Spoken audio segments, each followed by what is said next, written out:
Some stories from World War II were never fully written, as if history itself hesitated to reveal them.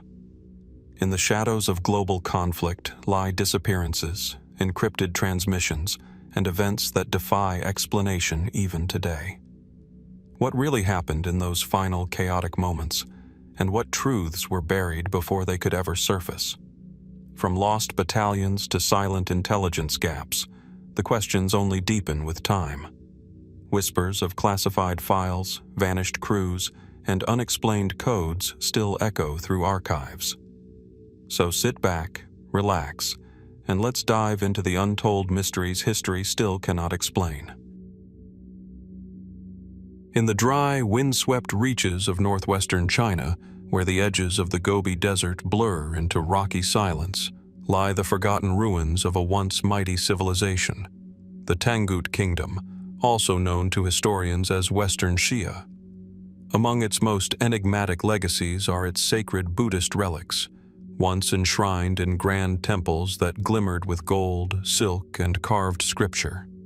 Today, however, those relics have vanished almost entirely from the historical record, leaving behind only fragments of stone, scattered texts, and an enduring silence that deepens the mystery. At its height, the Tangut Kingdom flourished between the 11th and 13th centuries AD, serving as a cultural bridge between China, Tibet, and Central Asia. Buddhism was not merely a faith here. It was the spine of political legitimacy and artistic expression.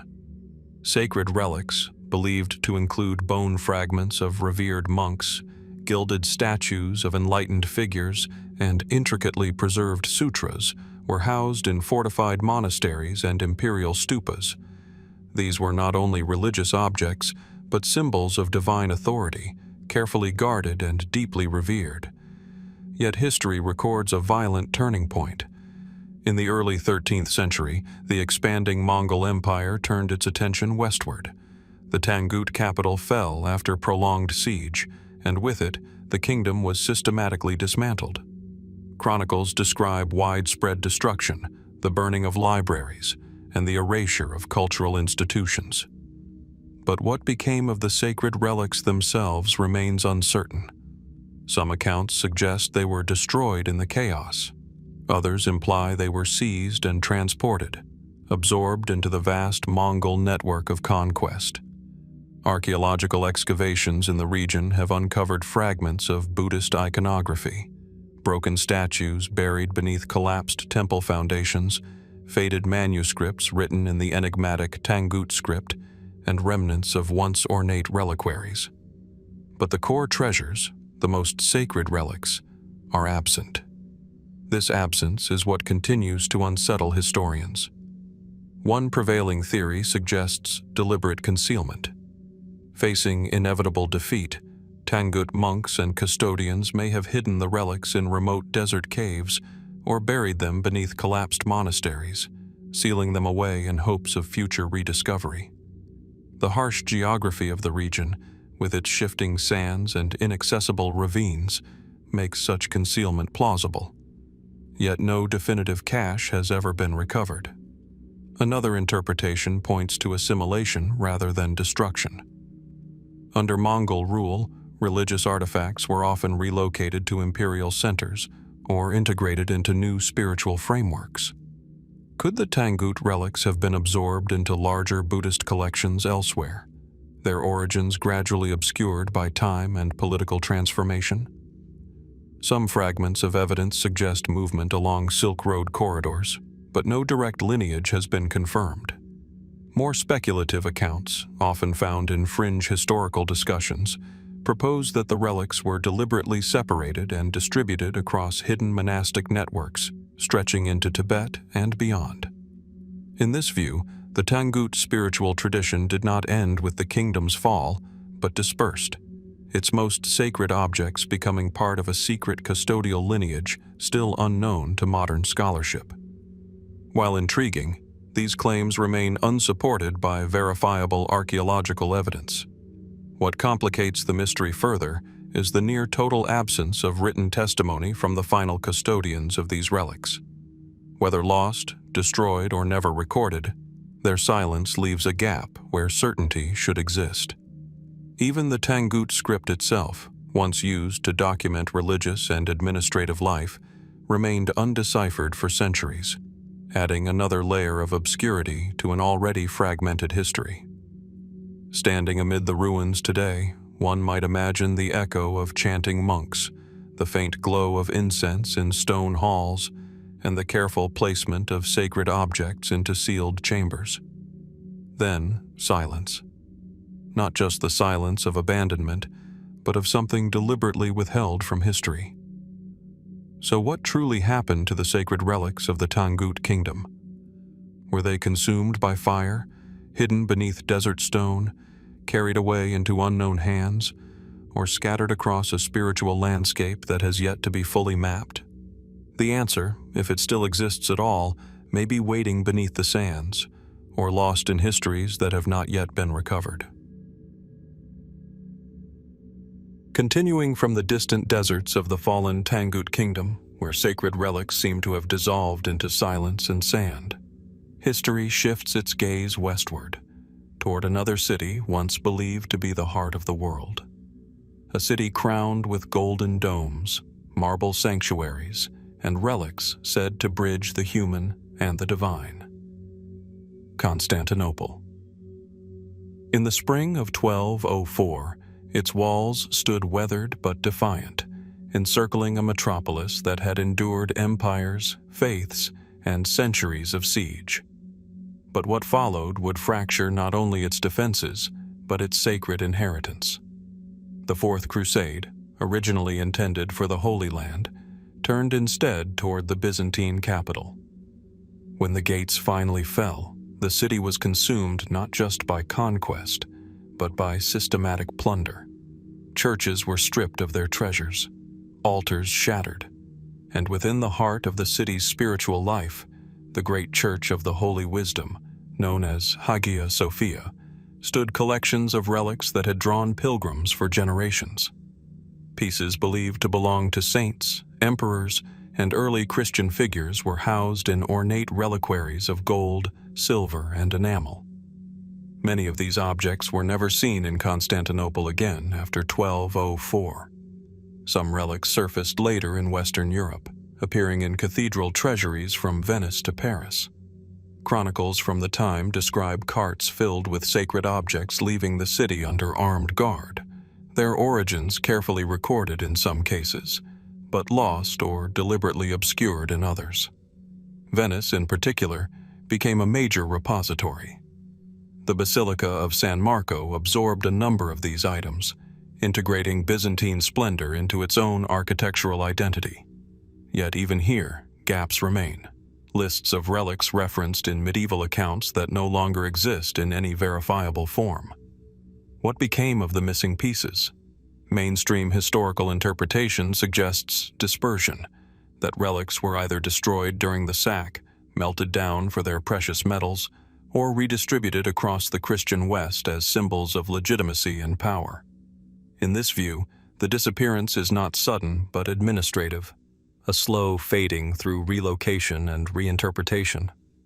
But there are unanswered questions that linger at the edges of the record.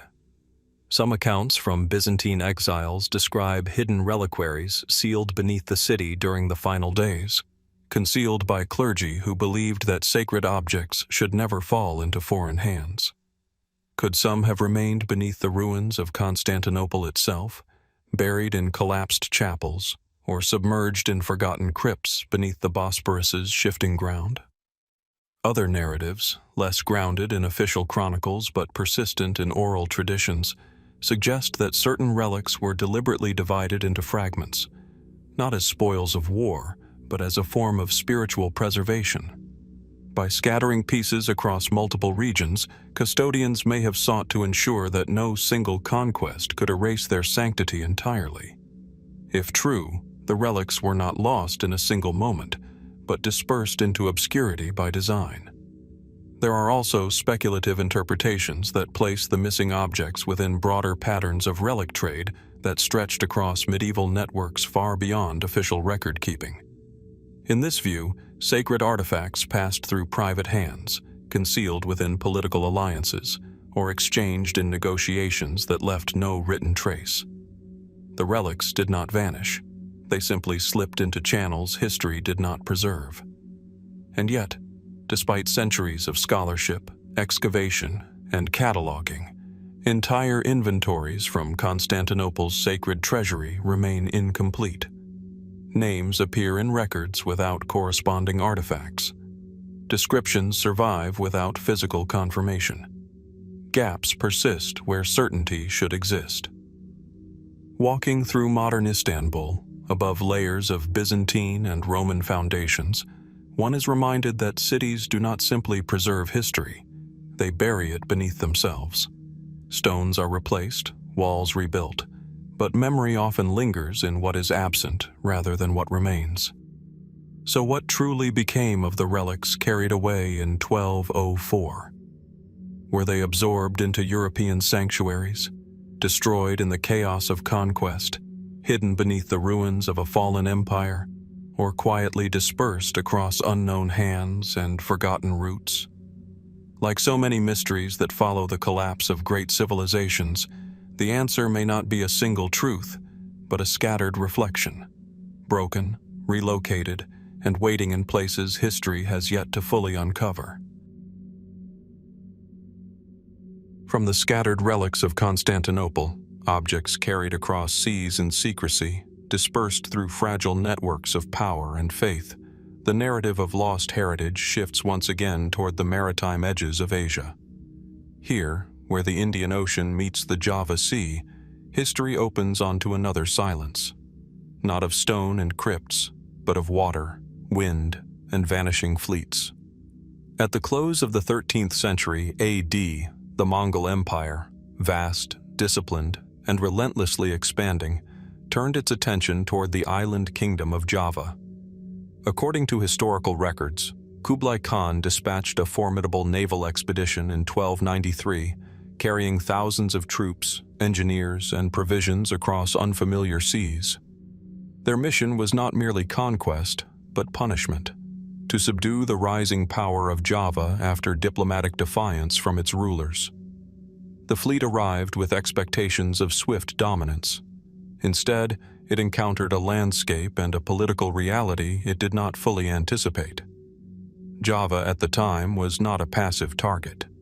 It was a fragmented yet strategically aware region, shaped by the decline of Singasari and the emergence of what would become Majapahit under Raden Wijaya. Alliances shifted quickly. Local forces, familiar with the terrain and tides, understood something the Mongol commanders could not fully control. The sea itself was an actor in this campaign. As the Mongol forces moved inland and engaged in shifting alliances and conflicts, their naval presence remained anchored offshore. It is here that the mystery begins to deepen. Historical accounts suggest that portions of the fleet were left vulnerable during extended operations on land. The monsoon season approached with its predictable but devastating force, bringing storms capable of scattering even well-prepared armadas. Some chronicles describe sudden environmental collapse, winds intensifying without warning, waves rising in chaotic rhythm, and ships torn from their anchors. Others speak of coordinated attacks from coastal forces targeting isolated vessels. But the records are fragmented, written from competing perspectives, and often filtered through the aftermath of retreat rather than the moment of loss. What is certain is that not all of the Mongol fleet returned. A portion of the expedition withdrew after realizing the campaign had become untenable. Ships are recorded as departing Java in haste, carrying surviving troops back across the sea toward China. Yet numbers do not fully reconcile. Some vessels vanish from administrative logs. Others are mentioned only once, then disappear from subsequent records entirely. Where did they go? Mainstream historical interpretation offers practical explanations: destruction by storms, wreckage along unfamiliar reefs, or disintegration during the long and logistically strained return voyage. The Java Sea, dotted with shallow waters and shifting currents, is unforgiving to large wooden fleets unfamiliar with its geography. Wreckage, if it occurred, would have been rapidly consumed by salt, sediment, and time. But there are gaps that resist closure. Archaeological surveys in the region have uncovered scattered artifacts from multiple maritime cultures, ceramics, anchors, fragments of ship timbers, yet none definitively tied to the Mongol expedition at scale. No confirmed wreck site has ever been conclusively identified as part of the lost fleet. The ocean, vast and sediment-rich, has kept its inventory incomplete. Some speculative interpretations suggest that portions of the fleet may have been deliberately scuttled to prevent capture, transforming military loss into controlled destruction. Others propose that ships were separated during storms and drifted far beyond expected routes, possibly reaching distant islands where survival and assimilation erased their identity from recorded history. There are even more uncertain ideas preserved in regional oral traditions.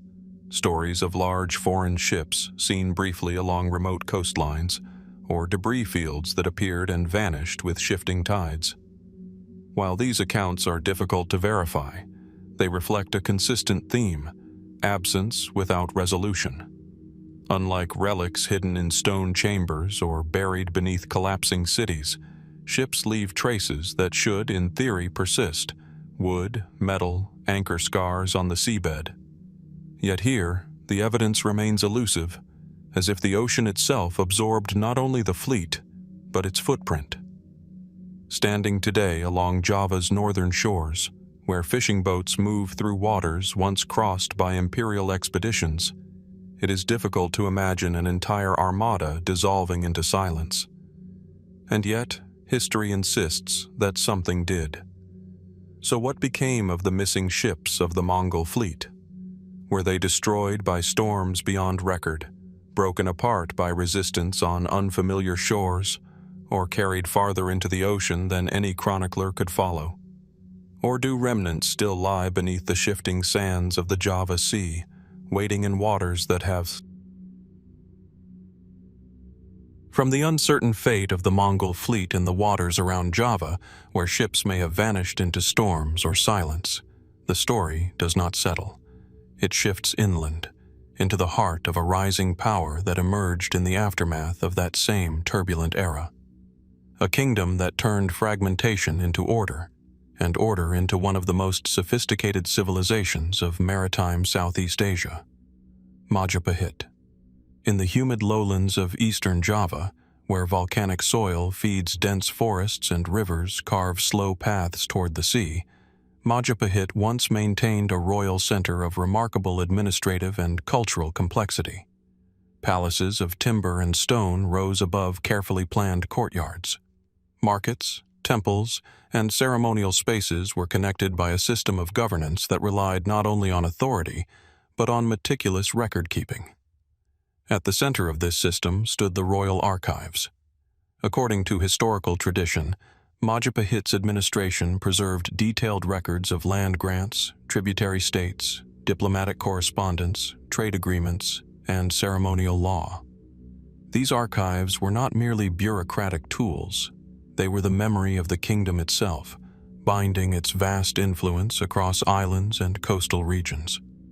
Written on palm leaf manuscripts, carefully preserved and periodically recopied, they represented a living structure of governance. And yet, despite Majapahit's documented prominence between the 13th and 15th centuries AD, its royal archives have not survived in any complete form. What happened to them? Mainstream historical understanding suggests a gradual dissolution. As Majapahit's political power weakened in the late 15th century, internal divisions and the rise of coastal Islamic sultanates shifted the region's political and cultural center. Court structures fragmented. Administrative systems were disrupted. In this interpretation, the archives were not destroyed in a single event. They were slowly dispersed, neglected, or absorbed into new institutions. Palm leaf manuscripts, fragile by nature, are known to decay in humid climates unless continuously maintained. Many scholars point to environmental degradation, combined with political transition, as the primary reason for their disappearance. Some fragments have been recovered in later centuries, preserved in temple libraries or local collections, offering glimpses of what once existed. But these fragments only deepen the question. Why do references in later texts describe archives of far greater scale than anything that survives today? Why do external accounts, Chinese, Arabic, and early European, describe a highly organized bureaucratic system whose documentary footprint now appears incomplete? One line of interpretation suggests deliberate relocation. As Majapahit's authority weakened, portions of the royal records may have been moved to secondary centers of power, carried into allied courts or monastic institutions for safekeeping. Over time, these records could have been integrated into local traditions, their origins obscured as political landscapes changed. Another perspective considers intentional destruction during periods of conflict and succession struggles. In times of instability, archives often become targets, not for their material value, but for their control over legitimacy. Erasing records can mean rewriting authority itself. Yet there is no single confirmed account describing a definitive moment of archival loss. And then there are more speculative ideas, preserved in regional oral traditions and interpretive histories. Some suggest that parts of the archive were hidden deliberately, sealed in protected repositories in anticipation of political collapse. Others propose that records were encoded into ritual systems, transformed from administrative documents into sacred knowledge, no longer meant for public access. There are even suggestions, less grounded in evidence but persistent in cultural memory, that portions of Majapahit's records were carried away by migrating scholars and scribes, dispersed across islands, reappearing in unexpected places as isolated texts without clear provenance. If true, the archives were not lost in place, but in fragmentation. What makes this mystery particularly compelling is not only what is missing, but what should have remained. Civilizations of comparable scale elsewhere left extensive documentary legacies. Majapahit, described as one of the most influential maritime empires of its region, leaves behind a surprisingly incomplete written archive. From the scattered remnants of Majapahit's forgotten archives, texts believed to have dissolved into humidity, conflict, and silence, the narrative of lost civilizations shifts once again, this time leaving the warm waters of Southeast Asia and drifting far north into a colder, more unforgiving sea. A sea that does not simply hide history, but actively reshapes it. In the shallow coastal waters of the North Sea, between modern-day Germany and Denmark, lies a landscape that once was not sea at all. Beneath the shifting tides and murky currents, there are traces of fields, dikes, and settlement foundations, remnants of a world that medieval chronicles once called Rungholt. Rungholt is often described in historical sources as a prosperous medieval settlement within the region of Nordfriesland, a community built upon reclaimed marshland. It was part of a fragile coastal ecosystem where human engineering and natural forces existed in constant tension. For generations, its inhabitants constructed dikes to hold back the sea, transforming wetlands into farmland and establishing a small but thriving economic center connected to trade routes across the North Sea. Then came the storm of 1362. Known in later chronicles as the Grote Mandrenke, or the Great Drowning of Men, this catastrophic storm surge is recorded as having reshaped entire coastlines. Contemporary accounts describe violent winds, rising tides, and seawater breaking through coastal defenses with overwhelming force. Entire villages were reportedly submerged overnight. Rungholt, according to later tradition, was among them. But historical certainty ends where the water begins. No detailed administrative records of Rungholt survive. Much of what is known comes from later medieval poetry, regional folklore, and fragmented references in coastal chronicles. These sources describe churches, marketplaces, and streets swallowed by the sea in a single devastating event. yet they were written after the fact, shaped as much by memory and imagination as by direct observation. What then truly existed beneath those waters? Mainstream historical interpretation suggests a combination of environmental vulnerability and extreme meteorological conditions. The North Sea coast, particularly in the medieval period, was highly exposed to storm surges. Weakening dike systems, rising water levels, and shifting sediment patterns would have made low-lying settlements extremely vulnerable. In this view, Rungholt was not uniquely doomed. It was one of many coastal communities overwhelmed by natural forces. And yet, the absence of direct archaeological confirmation for a fully mapped settlement continues to invite questions. Submerged structures and anomalies detected in parts of the Wadden Sea region have sparked ongoing investigation. Some findings suggest human-made formations beneath sediment layers, though their interpretation remains uncertain. Are they remnants of medieval settlements, or natural formations reshaped by centuries of tidal movement? From this uncertainty, alternative interpretations emerge. Some regional traditions describe Rungholt not merely as a settlement, but as a symbol of moral or spiritual imbalance, its destruction framed in later retellings as a consequence of excess or disregard for divine order. In these accounts, the sea becomes not just a physical force, but a narrative one, responding to human behavior with catastrophic consequence. Whether these stories preserve older oral memories or represent later moral interpretation remains open to debate. Other, more speculative theories propose that the settlement may not have been entirely lost in a single event, but gradually abandoned as environmental conditions worsened over time. In this view, Rungholt becomes less a moment of destruction and more a slow migration, its identity dissolving as inhabitants relocated and the land itself surrendered to the sea. There are also suggestions, less grounded in verifiable evidence but persistent in cultural imagination, that remnants of the settlement may still lie preserved beneath layers of sediment, periodically revealed by shifting tides or rare geological conditions. The North Sea, after all, is not static. It reveals and conceals in cycles that outlast human memory. What makes Rungholt particularly compelling is not only the possibility of loss, but the uncertainty of scale. Was it a single thriving settlement erased in one catastrophic night, or part of a broader pattern of coastal transformation that blurred the boundaries between history and myth?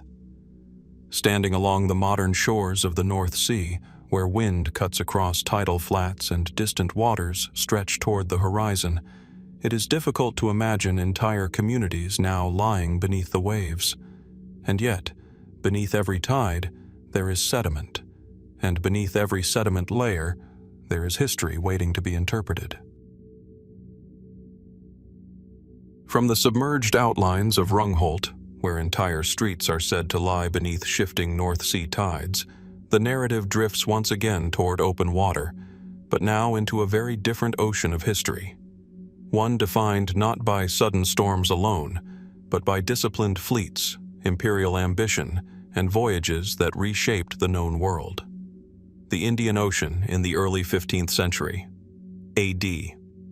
Here, massive wooden vessels once cut through monsoon winds under the command of a figure whose legacy still feels almost unreal in scale, Admiral Zheng He.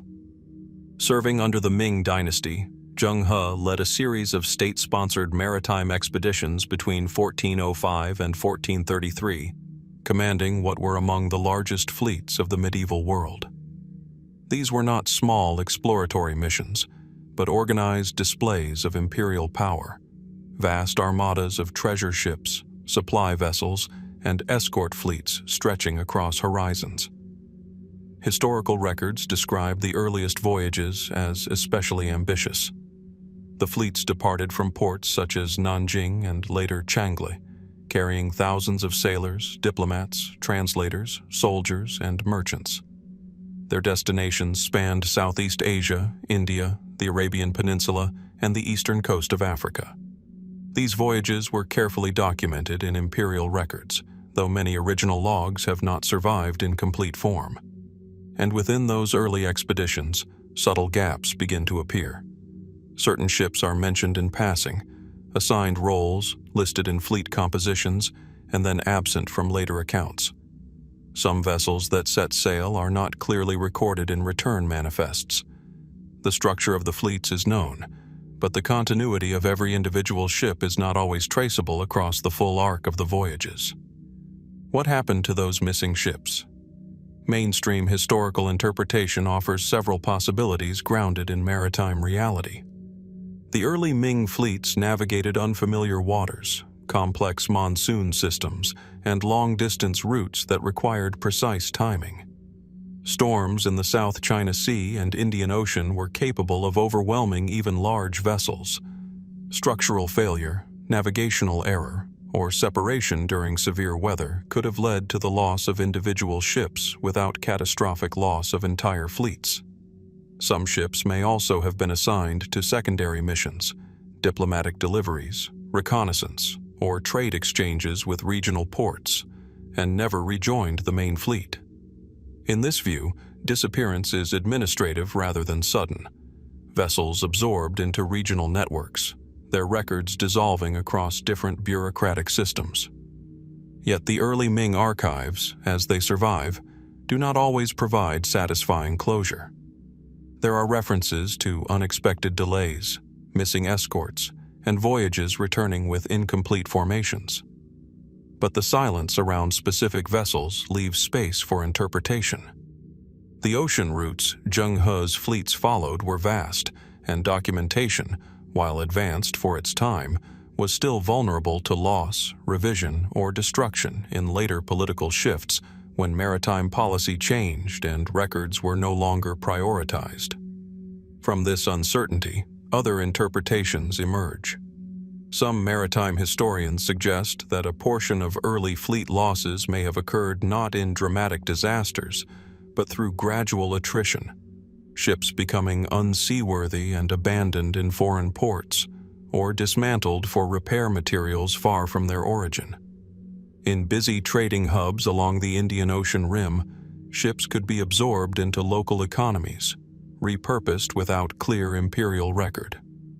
Other, more speculative narratives preserved in regional oral traditions describe large foreign ships seen drifting off distant coastlines, never formally recorded in surviving Chinese documents. While these accounts are difficult to verify, they reflect a recurring idea that not all ships vanished in storms or returned to port. Some may have simply disappeared into the vast web of maritime exchange. There are even interpretations that view the early Zheng He voyages as part of a broader, partially fragmented system of exploration, where record-keeping did not always align with physical movement. Ships could be reassigned, renamed, or reorganized across expeditions, making continuity difficult to reconstruct with certainty today. And yet, despite extensive study of Ming maritime history, gaps remain in fleet reconstructions, small absences that resist full explanation. Not dramatic losses that would reshape history books, but quiet uncertainty. So what became of the ships that set sail in Zheng He's earliest voyages but never clearly returned? Were they lost to storms beyond record, absorbed into distant harbors, repurposed within foreign ports, or simply lost within the complexity of imperial administration? Or do their traces still exist, hidden not beneath the ocean floor but within fragments of history that have yet to be fully connected? From the uncertain fate of Zheng He's early ships, some lost to storms, others slipping quietly out of imperial record, the narrative once again shifts, leaving the vast oceans behind and turning inland. Southward, into the arid edges of the Nubian desert, where the Nile bends through sandstone cliffs and ancient silence gathers beneath sun-scorched earth. Here, beneath the modern settlement of Old Dongola, another mystery waits, buried not by water or time alone, but by layers of forgotten history. Old Dongola, once a thriving capital of the medieval Christian kingdom of Makuria, stands today as an archaeological landscape of ruins and fragments. Between roughly the 5th and 14th centuries AD, it served as a political and religious center along the Nile, where churches, administrative buildings, and monastic complexes rose above the river valley. Its stone structures, though weathered, still speak of a civilization deeply connected to both African and Mediterranean worlds. But beneath these visible ruins lies something far less understood. Archaeological excavations over the past decades have revealed a complex network of subterranean chambers beneath parts of old Dongola. These are not simple storage pits or collapsed foundations. Instead, they appear as deliberately constructed spaces, vaulted rooms, narrow corridors, and partially sealed passageways carved into or beneath existing structures. Some are aligned with known buildings above ground, while others extend into areas that do not correspond clearly to any surface architecture. What were these spaces used for? Mainstream archaeological interpretation suggests multiple possibilities grounded in known historical practices. Some chambers may have served as storage for grain, water, or valuable goods, protected from the extreme heat of the region. Others may have functioned as crypts or burial spaces associated with religious institutions, particularly given the Christian heritage of Makuria. There is also evidence that some underground areas were used as refuge spaces during periods of conflict or instability along the Nile corridor. Yet not all findings fit neatly into these categories. Certain chambers contain architectural features that raise further questions: carefully smoothed walls, deliberate sealing of entrances, and in some cases, access routes that appear intentionally blocked rather than naturally collapsed. In a few instances, no clear connection has been found between subterranean rooms and any known surface structure, suggesting either incomplete excavation or functions that remain unidentified. From this uncertainty, alternative interpretations emerge. Some researchers propose that these underground chambers may have been part of a more extensive monastic or ritual system, where secluded spaces were used for isolation, manuscript preservation, or restricted religious practices. In this view, the chambers were not hidden in secrecy, but in sanctity, spaces designed to be physically separated from the visible world. Other interpretations consider the possibility of phased construction across different historical periods. Old Dongola was occupied and rebuilt over centuries, and subterranean spaces may have been repurposed repeatedly, their original functions gradually obscured. A chamber that began as storage could later become a burial site, or a sealed room could be reopened and modified generations later, leaving behind architectural contradictions that resist simple classification. There are also more speculative ideas discussed in broader interpretive circles. Some suggest that certain underground structures may represent lost administrative or archival spaces, repositories for documents or valuables concealed during periods of political upheaval. While no definitive evidence of large-scale archives has been recovered underground, the idea persists in part because of how little of Makuria's written record survives today. And yet, perhaps the most compelling aspect of the underground chambers beneath Old Dongola is not what has been found, but what remains incomplete. Excavation is still ongoing in parts of the site, and large sections remain unexplored due to structural instability, shifting sediments, and the sheer complexity of the layered ruins. Standing above the site today, one sees only fragments of what once was: a broken wall here, a partially reconstructed church there, the Nile flowing quietly as it has for millennia. But beneath that surface, the ground holds another dimension of history, one that does not yet fully reveal its purpose. So what lies beneath Old Dongola? Are these chambers simply the practical remains of a long-vanished kingdom adapting to its environment? Or do they represent something more organized, more intentional, an unseen layer of political, religious, or cultural life preserved beneath centuries of sand and stone? From the buried chambers beneath Old Dongola, where silence lingers in stone corridors and sealed rooms hint at forgotten purposes. The narrative shifts once more, moving away from the Nile and back into vast open space. But this time, the emptiness is not filled with water or desert alone. It is something far larger, almost absolute. A landscape where distance itself becomes the defining feature of history, the empty quarter of the Arabian Peninsula. Known in Arabic as the Rub al-Khali, this is one of the most extreme desert environments on Earth. Endless dunes stretch across modern-day Saudi Arabia, Oman, the United Arab Emirates, and Yemen, forming a sea of sand so vast that even experienced travelers can lose all sense of direction within it. Yet centuries ago, this harsh environment was not entirely empty. It was crossed by ancient caravan routes, paths of trade, survival, and connection that linked southern Arabia with Mesopotamia, the Levant, and beyond. Along these routes, historical records and oral traditions describe the existence of caravan cities, temporary but sometimes enduring settlements that emerged around wells, oases, and trade junctions. These were not cities in the modern sense, but vital hubs where merchants, guides, and travelers gathered. Frankincense, myrrh, spices, textiles, and precious metals moved through these points, carried by caravans that relied on precise knowledge of water sources and desert navigation. And yet, there are references, fragmentary and often indirect, to settlements that once existed in this vast desert and later disappeared from memory almost entirely. What happened to them? Mainstream historical interpretation suggests a combination of environmental and economic factors. The Arabian trade networks evolved significantly over time, especially with the rise of maritime trade routes that gradually reduced dependence on overland caravan systems. As sea routes became more efficient, some inland settlements likely declined, their populations dispersing toward coastal or more sustainable regions.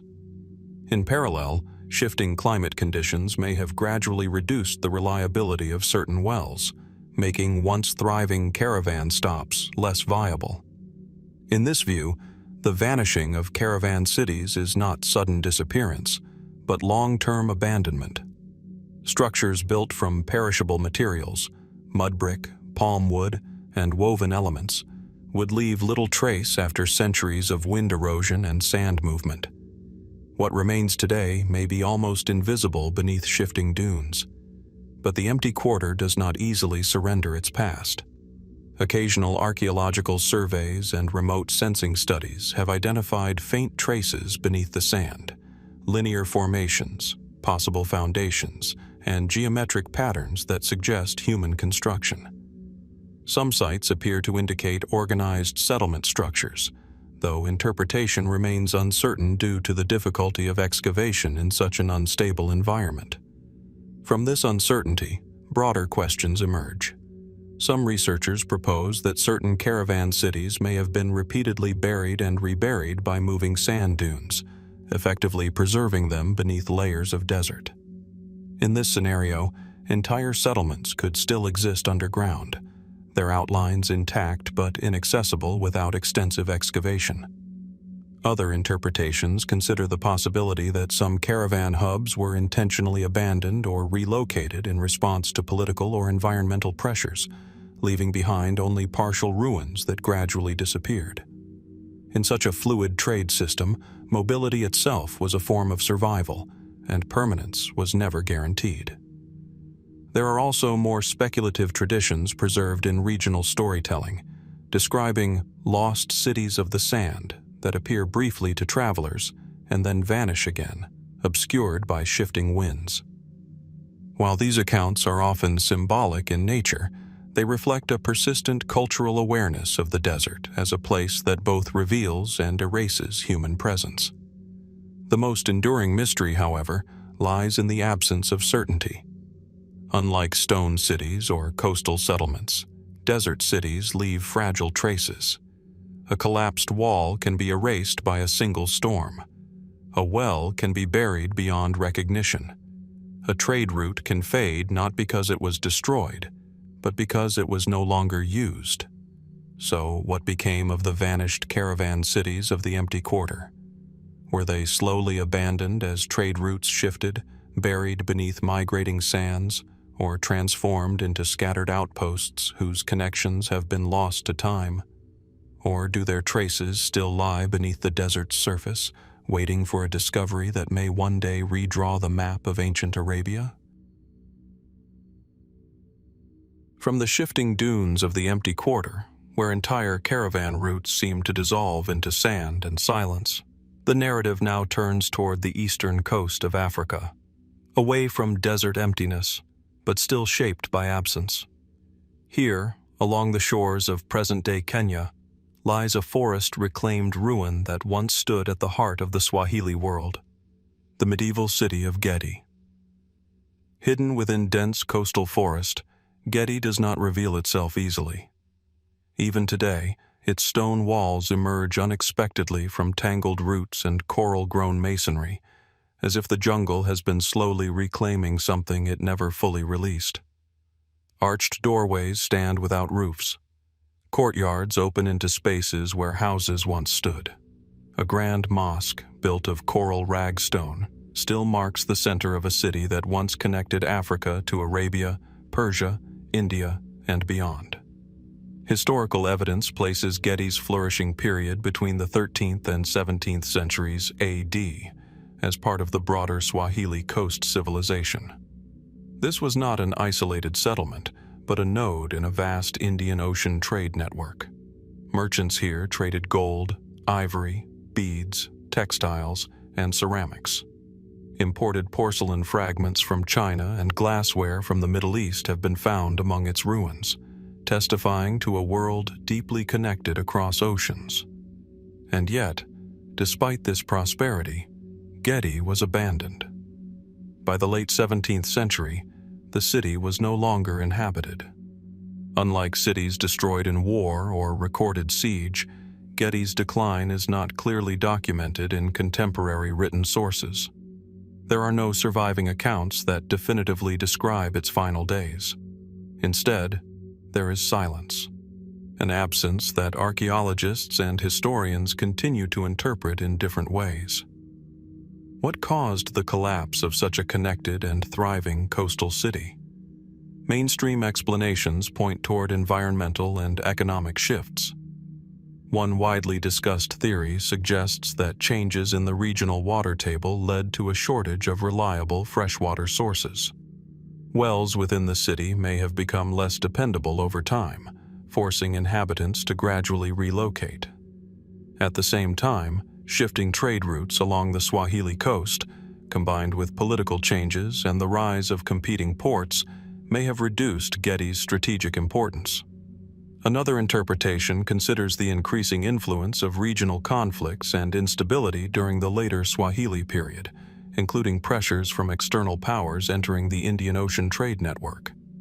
In this view, Gedi's decline was not sudden collapse, but gradual marginalization within a changing economic and political landscape. Yet the archaeological record leaves room for further questions. The city appears to have been carefully abandoned rather than violently destroyed. Buildings remain largely intact, with valuables removed and structures left standing. Personal objects are scarce, suggesting organized departure rather than abrupt evacuation. Why would an entire city be left in such a preserved state, without clear record of its relocation? From this ambiguity, other interpretations emerge. Some scholars have suggested that environmental factors beyond water scarcity may have played a role, such as coastal forest encroachment, soil changes, or subtle shifts in disease ecology that made sustained urban life difficult. The dense forest surrounding Gedi today raises questions about how quickly natural environments can reclaim human settlements when maintenance stops. There are also more speculative narratives preserved in local oral traditions, describing periods of spiritual or social transformation that led communities to abandon certain spaces. In these accounts, departure is not solely physical but cultural, a shift in how a place is understood and valued. Whether these stories reflect historical memory or later interpretation remains uncertain.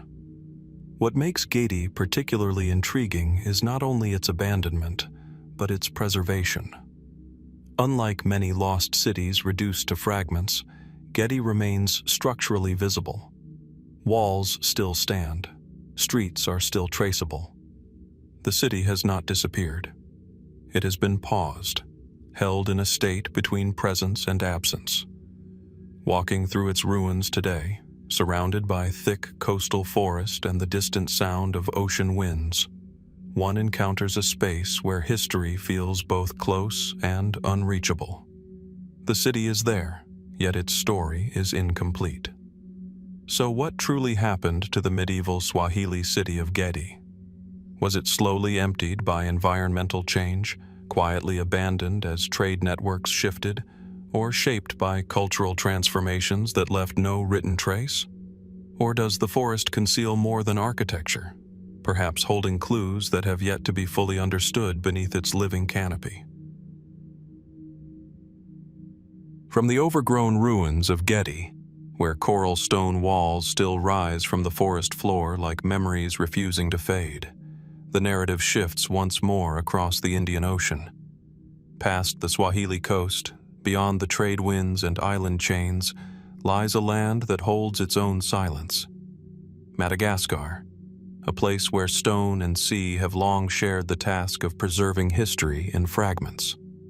Along the southwestern and eastern coasts of Madagascar, scattered archaeological sites reveal something unexpected.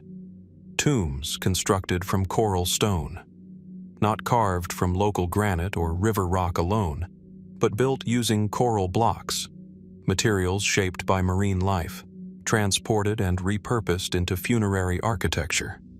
These structures, often weathered and partially submerged by shifting soil and vegetation, stand as quiet markers of a complex cultural past.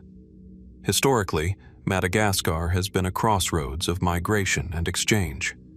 Austronesian settlers are believed to have arrived from Southeast Asia around the first millennium AD, later joined by African, Arab, and Indian Ocean maritime influences. Over centuries, these interactions produced a rich and diverse cultural landscape, reflected in language, burial practices, and material culture. The coral tombs are part of this broader pattern, but they also raise questions that are not easily resolved. In certain coastal regions, particularly near older settlement zones, archaeologists have documented burial structures built with coral limestone blocks, sometimes arranged in precise geometric forms. Some tombs appear isolated, while others are part of larger necropolises, suggesting organized funerary systems rather than isolated constructions. But what is not fully understood is the origin of their earliest builders. Mainstream archaeological interpretation attributes these tombs to later Malagasy societies influenced by Indian Ocean trade networks. Coral stone, being relatively accessible along the coast, would have been a practical building material in areas lacking quarried stone. The architectural styles show signs of cultural blending, African, Austronesian, and Islamic influences merging over time into local traditions of burial and remembrance. Yet gaps remain in the chronology. Some coral tombs appear in contexts that are difficult to date precisely, their stratigraphy disrupted by coastal erosion, vegetation growth, and long-term environmental change. In a few cases, construction techniques differ subtly from nearby known cultural phases, raising questions about whether multiple building traditions overlapped or whether some tombs belong to earlier, less documented communities. From this uncertainty, alternative interpretations emerge. One perspective suggests that the earliest coral tomb builders may have been part of now fragmented coastal trading communities whose identities were gradually absorbed into larger Malagasy cultural groups. In this view, the tombs are remnants of a broader Indian Ocean world, where movement between Africa, Arabia, and island Southeast Asia produced hybrid architectural traditions that were never fully recorded in written history. Another interpretation considers the possibility that some structures were built in successive layers over time, with later communities reusing or modifying earlier burial sites. If true, the tombs are not single-origin monuments, but palimpsests, architectural records rewritten across generations, their original builders partially obscured beneath later cultural additions. There are also more speculative ideas preserved in local oral histories, where certain coastal burial sites are described as belonging to first people or ancestral groups whose identities are no longer clearly defined in surviving genealogies. These accounts do not provide concrete historical identification, but they reflect a memory of deep time, of communities that existed before fully documented lineage systems. What makes the coral tombs particularly intriguing is their material paradox. Coral is both fragile and enduring, formed slowly in the sea, yet capable of becoming stone. It suggests a connection between land and ocean, between life and death, that is physically embedded in the landscape itself. Yet the identity of those who first chose this material for burial architecture remains only partially understood. Walking along Madagascar's coastal regions today, where mangroves, tides, and wind shape the shoreline, one might encounter these tombs almost unexpectedly, emerging from vegetation or partially reclaimed by earth. They are not grand monuments in the conventional sense. Instead, they are quiet structures, holding memory without explanation. From the coral-built tombs of Madagascar, where memory is carved into coastal stone and half swallowed by vegetation, the narrative now turns inward, away from ocean shores and toward the highlands of Persia. Here, in the cold air of northwestern Iran, rises a hill that once held one of the most advanced scientific institutions of the medieval world. A place where mathematics, astronomy, and philosophy were gathered under one roof of stone and knowledge, the Maragheh Observatory. Founded in the 13th century AD under the patronage of the Ilkhanid ruler Hulagu Khan, the Maragheh Observatory was not a minor scholarly site. It was a monumental scientific complex built in 1259 AD and directed by the renowned astronomer Nasir al-Din al-Tusi. For its time, it represented one of the most sophisticated astronomical centers on Earth. Within its walls, scholars from across the Islamic world and beyond worked together to refine planetary models, correct earlier astronomical tables, and observe the movements of celestial bodies with unprecedented precision. Instruments of brass and wood tracked the skies.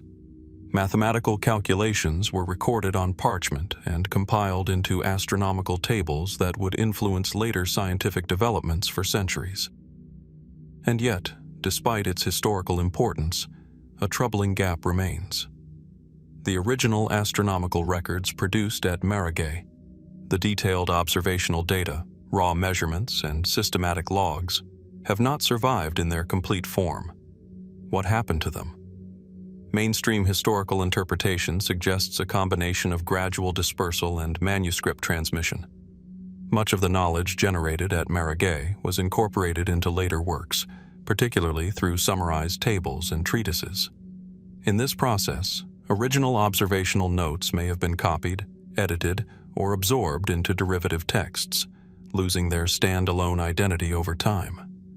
Manuscripts, fragile and vulnerable to war, weather, and neglect, were often recopied rather than preserved in their earliest forms.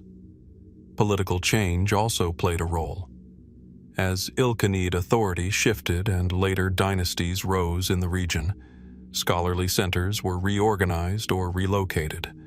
Libraries were dispersed, and original archives may have been moved, divided, or lost during periods of instability.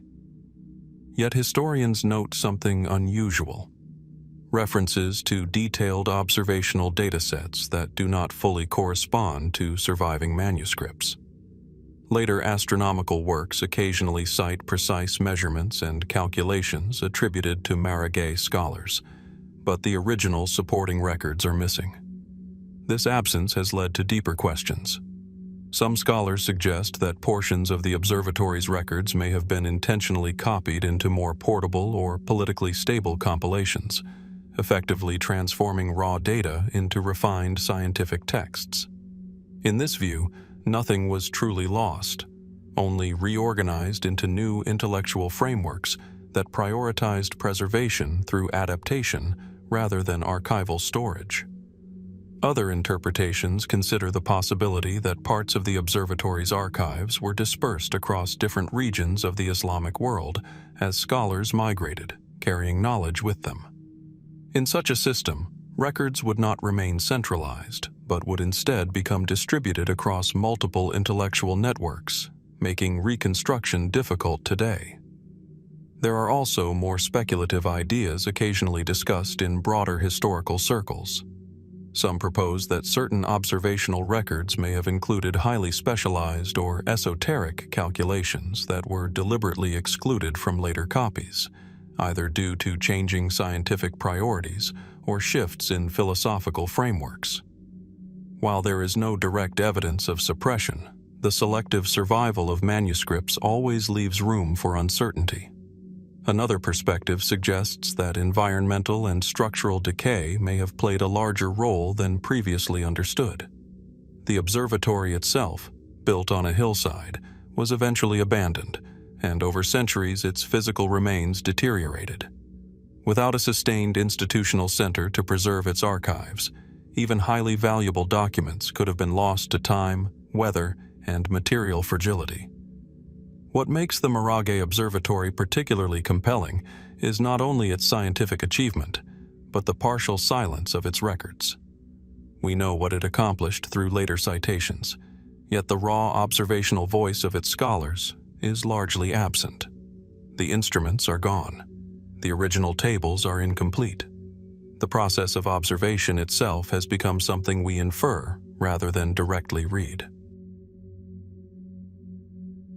Standing among the remaining ruins of Maragheh today, one sees fragments of foundations and reconstructed outlines, but the intellectual machinery that once operated there has largely vanished from physical form. The sky above remains unchanged, yet the way it was once recorded is only partially preserved. So what became of the missing astronomical records of the Maragheh Observatory? Were they absorbed into later scientific works, dispersed across migrating scholars, lost through institutional collapse, or selectively transformed into new intellectual traditions?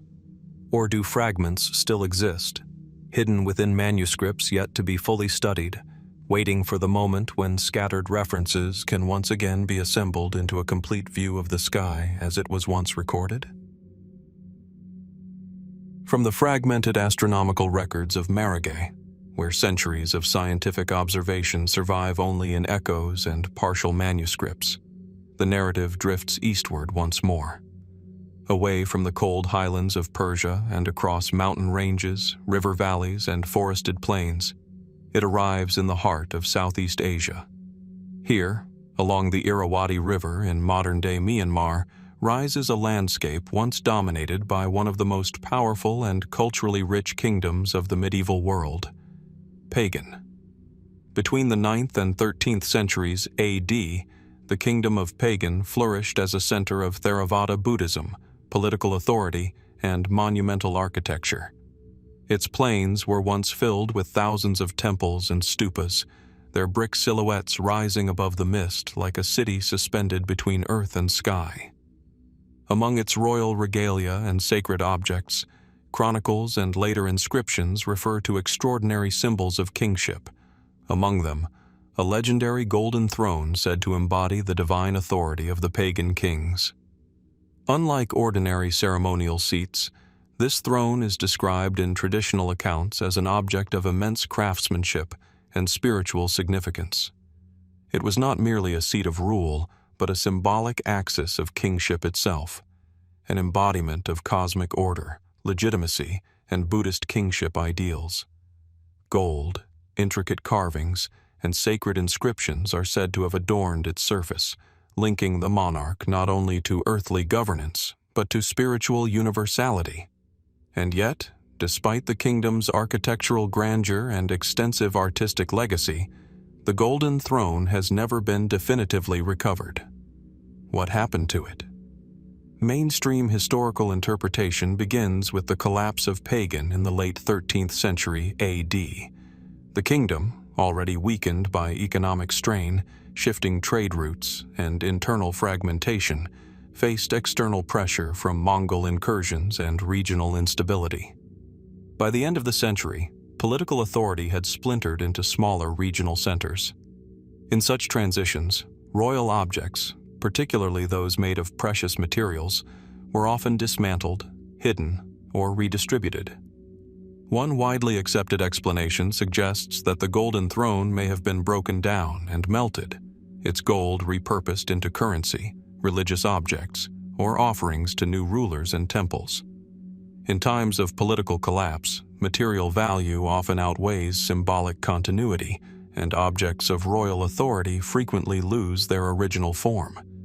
Yet the absence of any confirmed archaeological recovery continues to leave space for uncertainty. Some scholars propose a different possibility, that the throne was deliberately hidden rather than destroyed. As Pagan's political structure weakened, royal and religious elites may have sought to protect sacred regalia by concealing them within temple foundations, underground chambers, or remote monastic sites. Given the vast network of religious structures across the Pagan plain, such concealment would not be implausible, though no verified discovery has confirmed it. Other interpretations focus on the symbolic nature of the throne itself. In Buddhist political ideology, physical objects of kingship were often less important than their ritual continuity. It is possible that the Golden Throne existed in multiple iterations over time, ceremonially recreated or transferred between rulers, rather than being a single fixed artifact. In this view, its disappearance is not physical loss, but transformation, its identity absorbed into evolving ritual systems. There are also more speculative traditions preserved in later oral histories and regional legends. Some describe the throne being carried away during the kingdom's final decline, hidden by loyal attendants seeking to preserve royal legitimacy in exile.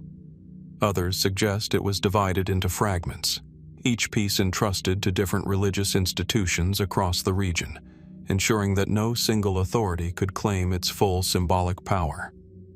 While these accounts lack direct archaeological confirmation, they reflect a recurring theme: the throne as something too significant to simply vanish without intent. What complicates the mystery further is the scale of Pagan's material culture. Thousands of temples still stand today across the Pagan plains, many containing inscriptions, statues, and relics that survived centuries of environmental exposure and human change. Yet among this vast archaeological landscape, no object has been definitively identified as the Golden Throne described in historical tradition.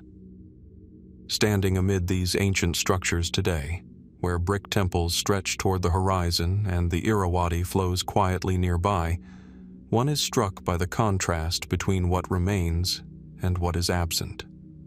The physical legacy of Pagan is immense, but certain royal symbols seem to have slipped beyond its reach. So what became of the lost Golden Throne of the Kingdom of Pagan? Was it dismantled in the final years of political collapse, hidden within the foundations of sacred architecture, dispersed into ritual fragments across monastic networks, or transformed into something no longer recognizable as a singular object of kingship? Or does it still exist in some concealed form, waiting within a forgotten structure, beneath layers of earth and brick, where history has not yet fully looked? From the imagined silence of Pagan's lost Golden Throne, an object of kingship scattered into uncertainty, its physical form possibly dissolved, but its symbolism lingering in historical memory, the narrative now shifts once more. It travels northwest, leaving the tropical plains of Southeast Asia and crossing continents toward the northern edge of the Black Sea, where steppe winds meet river deltas and ancient trade routes once converged. Here, near the lower reaches of the Don and Volga river systems, medieval chroniclers and later cartographic references point toward a once active trading settlement known as Tana. Situated at the crossroads between the Eurasian steppe, the Byzantine world, and the Italian maritime republics, Tana was not a grand imperial capital, but a vital commercial port. It functioned as a hinge between worlds, where grain, furs, slaves, silk, and precious goods moved between inland routes and the wider Mediterranean trade network. In the 13th and 14th centuries A.D., Tana appears in Venetian and Genoese records as a strategic outpost of commerce, often linked to the wider Mongol-controlled territories of the Golden Horde. Merchants from Italy established trading stations there, operating alongside local and regional networks. The port was described as active, cosmopolitan, and economically significant, even if politically unstable due to shifting regional powers. And yet, at a certain point in history, Tana fades from clear documentation. What happened to it? Mainstream historical interpretation suggests a gradual decline tied to the broader transformation of Black Sea trade routes. As political control in the region shifted between Mongol successor states, Byzantine influence, and emerging Ottoman expansion, established trade centers were frequently disrupted. Economic priorities changed. Maritime routes evolved. Ports that once thrived under one political system often diminished under another. In this context, Tana may not have been destroyed in a single catastrophic event, but slowly displaced by shifting economic geography. Trade could have been redirected toward other ports such as Kaffa or Trebizond, leaving Tana increasingly marginal until it ceased to function as a major hub. Environmental factors may also have played a role. River deltas are dynamic systems, prone to sedimentation, flooding, and gradual shifts in navigability. A port that once sat on a viable water route could, over time, become less accessible to larger vessels, forcing merchants to relocate operations elsewhere. Yet despite these reasonable explanations, the archaeological and textual record leaves gaps that continue to invite closer examination. The precise location of Tana remains debated. Some scholars associate it with the area near modern-day Azov or nearby delta regions, but no single site has been definitively confirmed as the medieval port described in merchant records. Excavations in the wider region have uncovered trade goods, ceramics, and structural remnants, but none that conclusively reconstruct the full urban layout of Tana as it appears in written sources. This absence raises further questions. Some interpretations suggest that Tana may have existed not as a single fixed settlement, but as a shifting network of seasonal or semi-permanent trading stations. In this model, Tana functions more as a commercial designation than a strictly bounded city. If true, its disappearance would not be a collapse, but a transformation, its identity diffused across multiple smaller settlements as trade patterns evolved. Other perspectives focus on the political volatility of the region. The Black Sea frontier during the late medieval period was shaped by frequent conflict, shifting allegiances, and the movement of competing powers. In such environments, ports could be abandoned rapidly if security conditions deteriorated, especially if merchant communities relocated en masse. There are also more speculative ideas preserved in fragmented historical interpretation traditions. Some suggest that parts of Tana's merchant population may have migrated together to newly established trading centers, effectively carrying the economic identity of the port with them. In this view, Tana did not vanish. It dispersed, absorbed into successor hubs that inherited its commercial role without preserving its name. Another, more uncertain line of thought considers the possibility that sedimentation and landscape change may have physically buried portions of the settlement over time. River deltas are known to shift significantly over centuries, and structures that once stood near navigable water may now lie beneath layers of soil, silt, or altered waterways. Yet even with these possibilities, the historical silence remains striking. Tana is present in records when it is active, and then becomes increasingly absent without a clearly documented moment of disappearance. Walking along the modern northern Black Sea coast, where winds sweep across wide river mouths and industrial ports now dominate the landscape, it is difficult to reconstruct the fragile trading world that once existed here. And yet, beneath these modern layers, earlier geographies still shape the land. So what became of the medieval port of Tana? Was it slowly dissolved by shifting trade routes, absorbed into other commercial systems, buried beneath changing river deltas, or transformed into a distributed network of settlements whose collective identity no longer carried its original name? Or does part of it still lie beneath the sediments of the Black Sea frontier, waiting, like so many lost places, for its outline to be traced again from beneath time? From the layered intersections of life and death in the Kilwa coin hoards, where human remains and buried wealth seem to share uncertain proximity, the narrative shifts once more. It leaves the warm, humid air of the Swahili coast behind and returns to the cold, quiet landscapes of Europe, where snow, silence, and memory often preserve the most unsettling traces of the past. In scattered rural accounts from medieval England, particularly in the county of Devon in February 1855, though with echoes of similar stories preserved in earlier folklore across Europe, villagers awoke to something deeply disquieting. Fresh snowfall covered the countryside overnight, transforming fields, rooftops, walls, and riverbanks into a continuous white surface. And across this untouched expanse, a single line of footprints had appeared. They were small, evenly spaced, and unmistakably strange.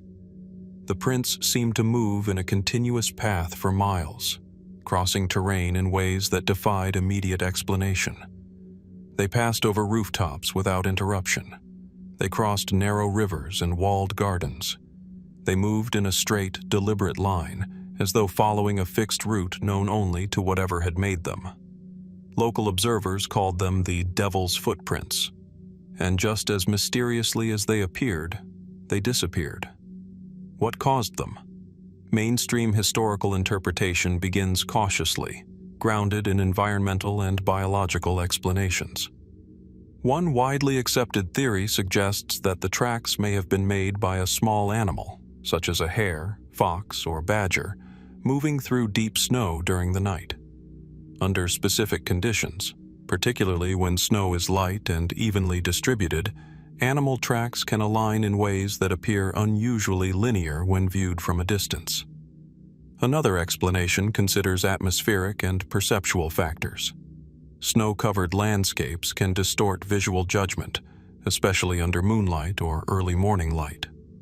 Repeated crossings by animals could, in theory, create patterns that seem continuous when partially obscured by drifting snow or melting and refreezing cycles. What appears as a single uninterrupted path may in fact be a sequence of overlapping movements. Yet these explanations, while scientifically plausible, do not fully resolve all recorded details in historical accounts. Some reports describe the tracks as maintaining uniform spacing across long distances, without deviation for natural obstacles. Others note that the prints appeared to cross physical barriers, walls, hedges, and even narrow waterways, without visible interruption. These descriptions, preserved in local testimony and later newspaper accounts, have contributed to the enduring sense of unease surrounding the phenomenon. From this uncertainty, alternative interpretations emerge. In medieval European worldview, unexplained natural events were often understood through spiritual or moral frameworks. The term Devil's Footprints itself reflects this interpretive tradition, where anomalies in nature were not only observed but assigned symbolic meaning. In this context, the tracks were sometimes interpreted as omens, signs of disturbance in the natural or spiritual order rather than purely physical occurrences. Some folkloric traditions suggest that such footprints were associated with supernatural presence, interpreted as the passage of a demonic or otherworldly entity. These interpretations were not necessarily literal beliefs in a physical being, but rather expressions of cultural attempts to contextualize events that exceeded immediate understanding. Later reinterpretations, emerging during the Enlightenment and modern scientific inquiry, sought more material explanations. Meteorological conditions, animal behavior, and optical illusion became central to reanalysis of earlier accounts.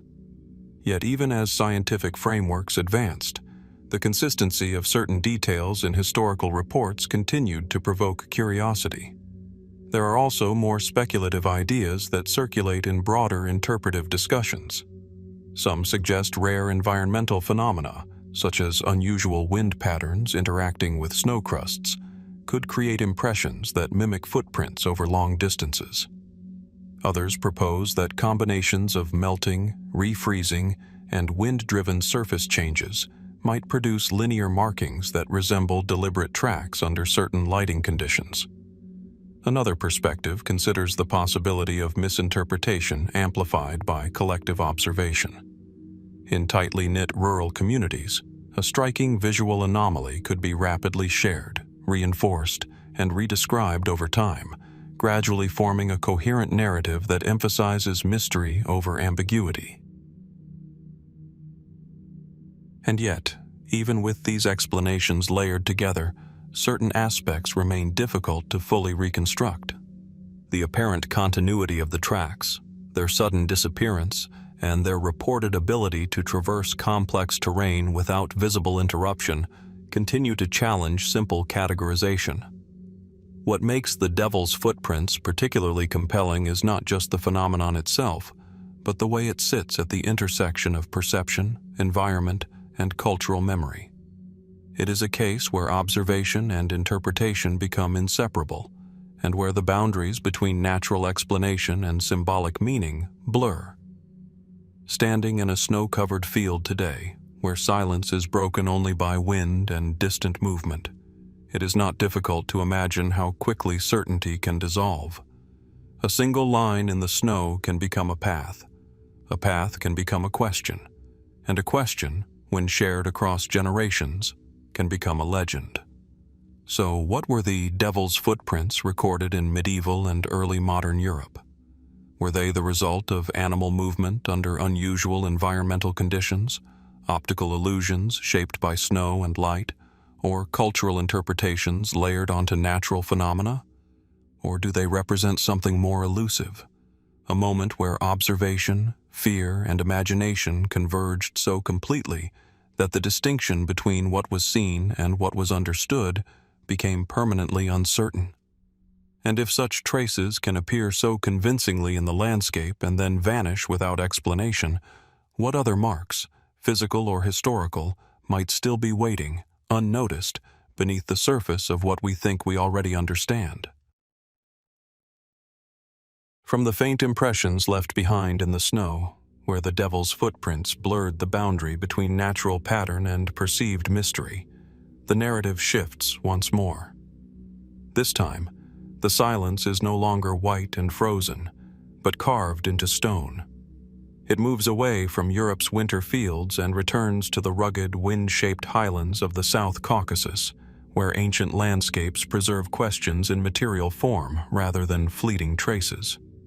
In remote regions of Azerbaijan, scattered across rural valleys and foothill landscapes, archaeologists and local observers have documented an unusual category of archaeological object: massive stone jars.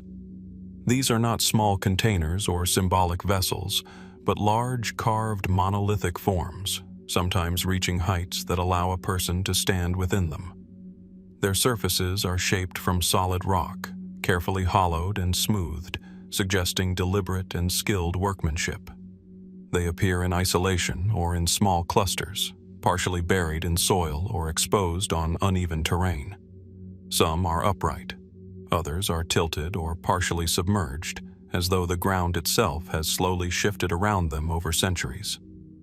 Unlike typical storage vessels made from clay or metal, these are immovable, permanent, and heavy with ambiguity.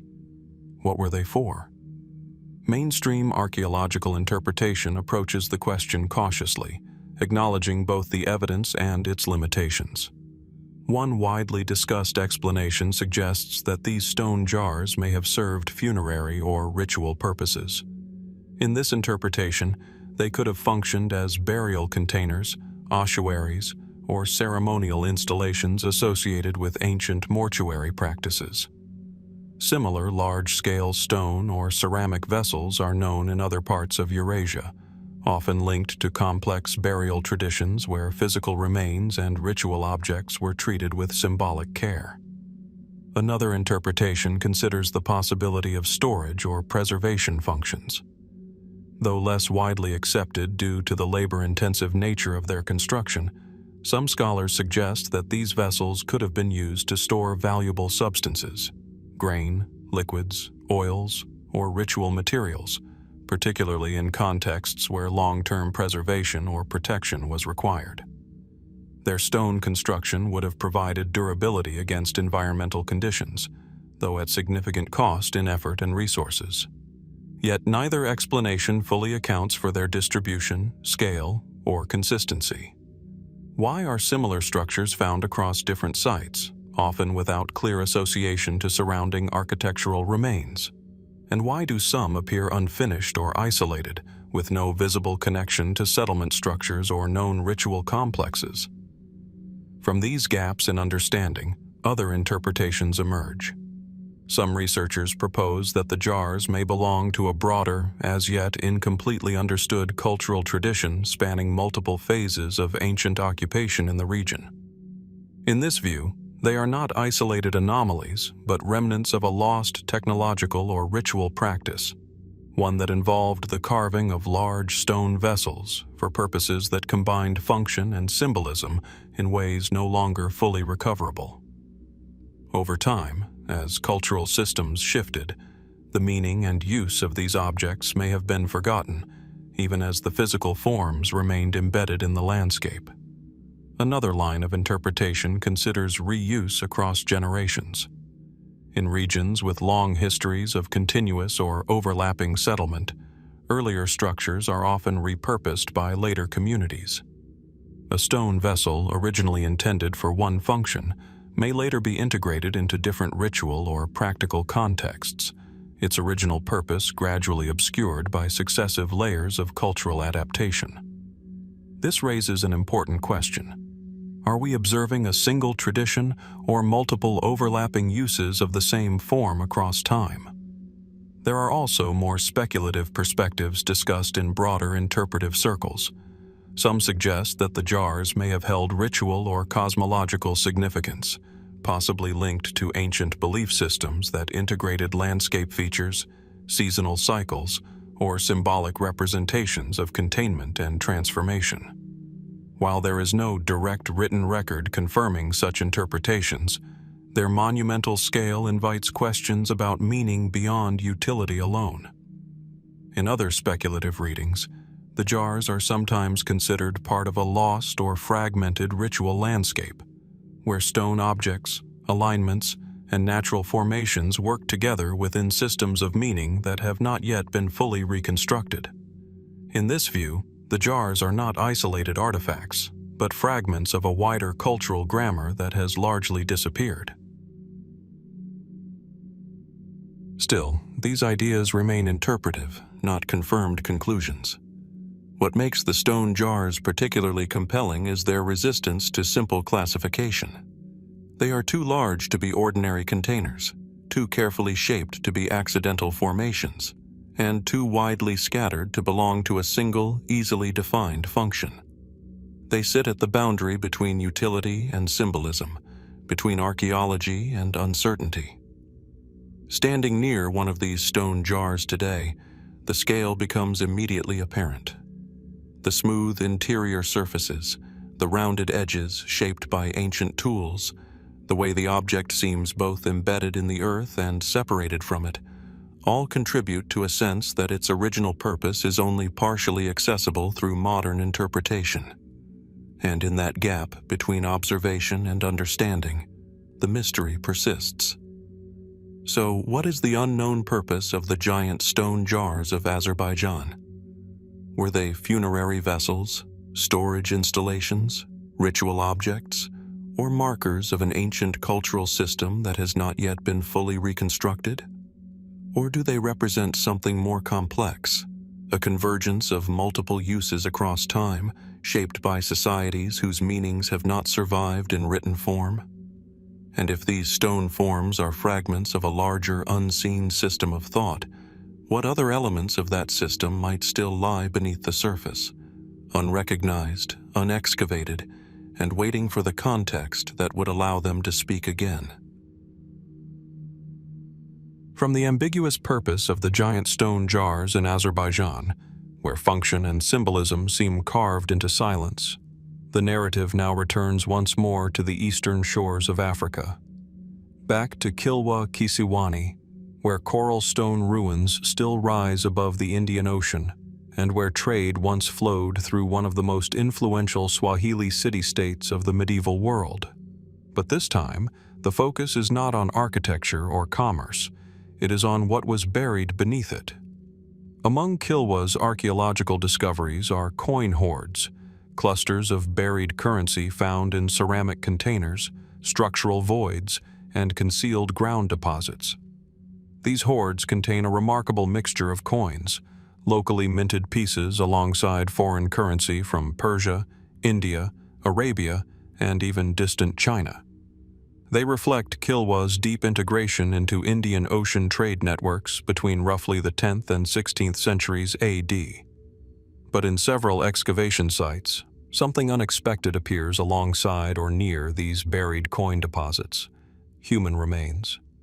Not always complete burials in formal graves, but partial skeletons, isolated bones, or disturbed burial contexts spatially associated with hoard locations. This raises a question that has persisted in archaeological interpretation. Who were the dead buried in the Kilwa coin hoards, and what was their relationship to the wealth placed nearby?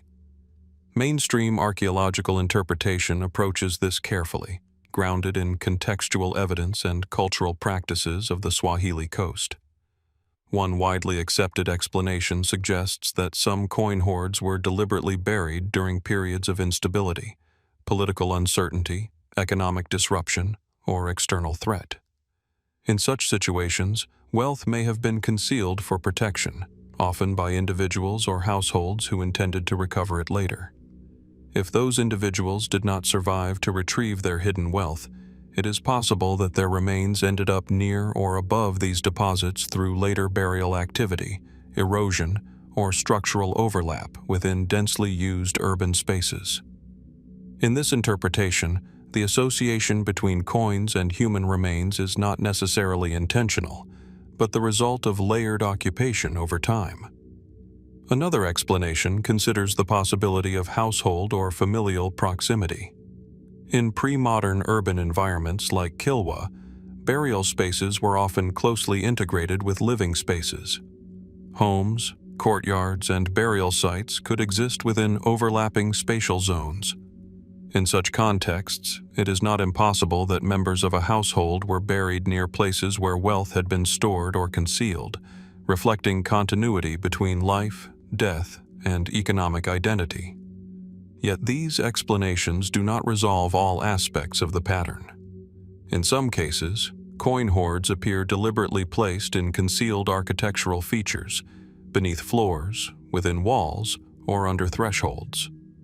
The presence of human remains nearby, though not always directly connected, raises questions about whether these deposits were purely economic, or whether they also held ritual or symbolic significance.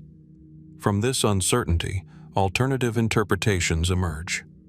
Some scholars suggest that coin hoards may have carried symbolic meaning beyond simple storage. Wealth in medieval Swahili society was not only economic, but also social and political. The act of burying coins could represent a ritualized response to crisis, an attempt to protect not just material value, but lineage, identity, or household continuity.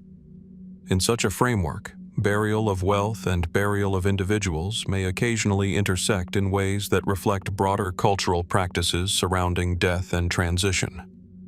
Other interpretations focus on periods of conflict or rapid change along the Swahili coast. Kilwa, despite its prosperity, experienced cycles of instability influenced by shifting trade routes, regional power struggles, and external incursions.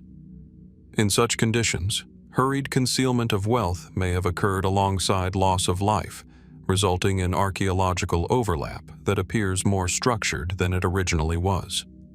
There are also more speculative perspectives discussed in broader interpretive traditions.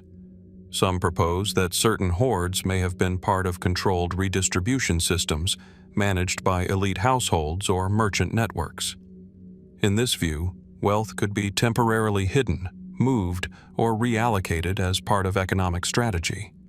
If individuals responsible for such systems died during periods of instability, their burial near stored wealth could reflect practical proximity rather than intentional association. Others suggest that repeated reuse of urban space over generations may have blurred the distinction between burial zones and storage areas. Kilwa, like many long-inhabited cities, was not static. Buildings were modified, repurposed, or rebuilt over time. A location once used for concealment might later become part of a burial zone, or vice versa, creating layered archaeological signatures that are difficult to separate cleanly. And yet, even with these interpretations, the emotional weight of the discovery remains. Coins represent movement, trade, exchange, connection across oceans. Human remains represent stillness, closure, memory, and identity. When the two appear in close proximity, even without direct causal linkage, they create a tension in the archaeological record that invites deeper reflection. What does it mean when wealth and death occupy the same space, even indirectly? Is it coincidence, cultural practice, crisis response, or something more complex embedded in how medieval societies understood value, legacy, and mortality? Standing among the ruins of Kilwa Kisiwani today, where coral stone arches frame open skies and the Indian Ocean continues its unbroken rhythm, the buried layers of the city remain largely unseen. Beneath the surface lies a stratified history of commerce, migration, belief, and loss, interwoven in ways that resist simple separation. So who were the dead buried in the Kilwa coin hoards? Were they merchants safeguarding their wealth? Individuals lost during moments of upheaval? Members of households whose lives and possessions became archaeologically intertwined? Or participants in cultural practices that treated wealth and burial as interconnected acts?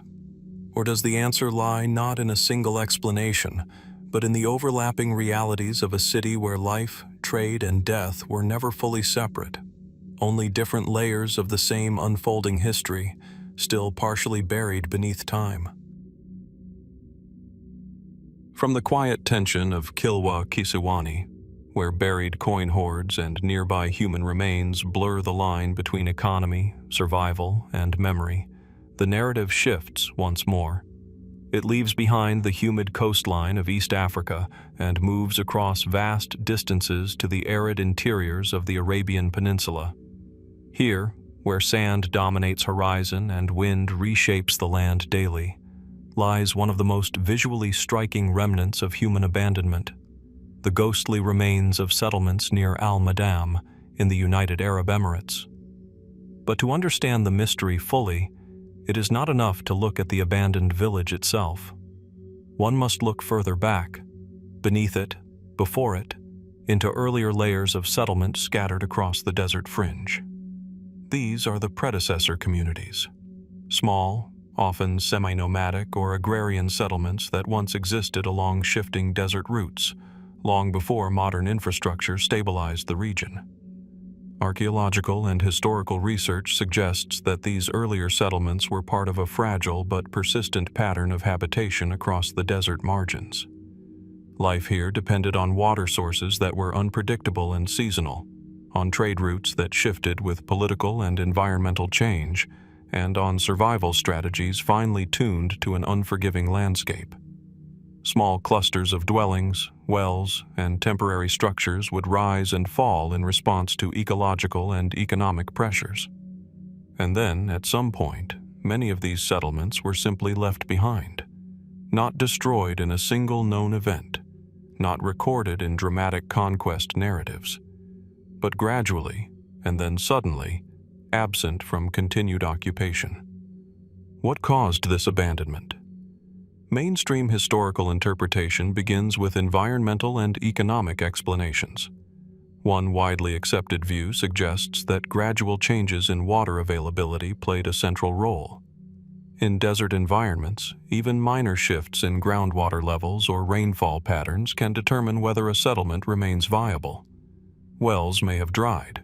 Seasonal resources may have become less reliable.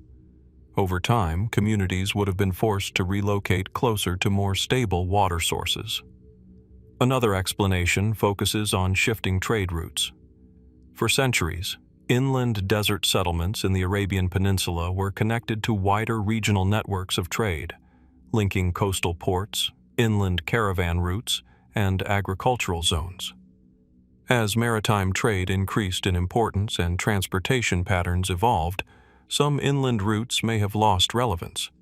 Settlements that depended on passing trade could have declined economically, leading to gradual abandonment. There is also the possibility of broader socio-political change. Tribal movements, regional consolidation, and the emergence of more centralized settlements may have encouraged population shifts away from smaller, dispersed communities toward larger, more stable urban centers. In such a scenario, abandonment would not be sudden collapse, but coordinated migration over time. Yet, when looking at the archaeological footprint of these predecessor settlements near Al-Madam, something more complex emerges. In some cases, structures appear intact but unused. Walls remain standing. Foundations are preserved. Domestic spaces show little evidence of catastrophic destruction. It is as though life simply stopped occupying them, rather than being forcibly removed. This absence of destruction has led some researchers to consider alternative interpretations. One possibility is that abandonment occurred in phases that were too gradual or intermittent to leave a clear archaeological signature. Families may have left one by one, or seasonally, until no permanent population remained. Over decades, such slow dispersal can create the impression of sudden disappearance in the archaeological record. Another interpretation considers environmental extremes beyond simple water scarcity.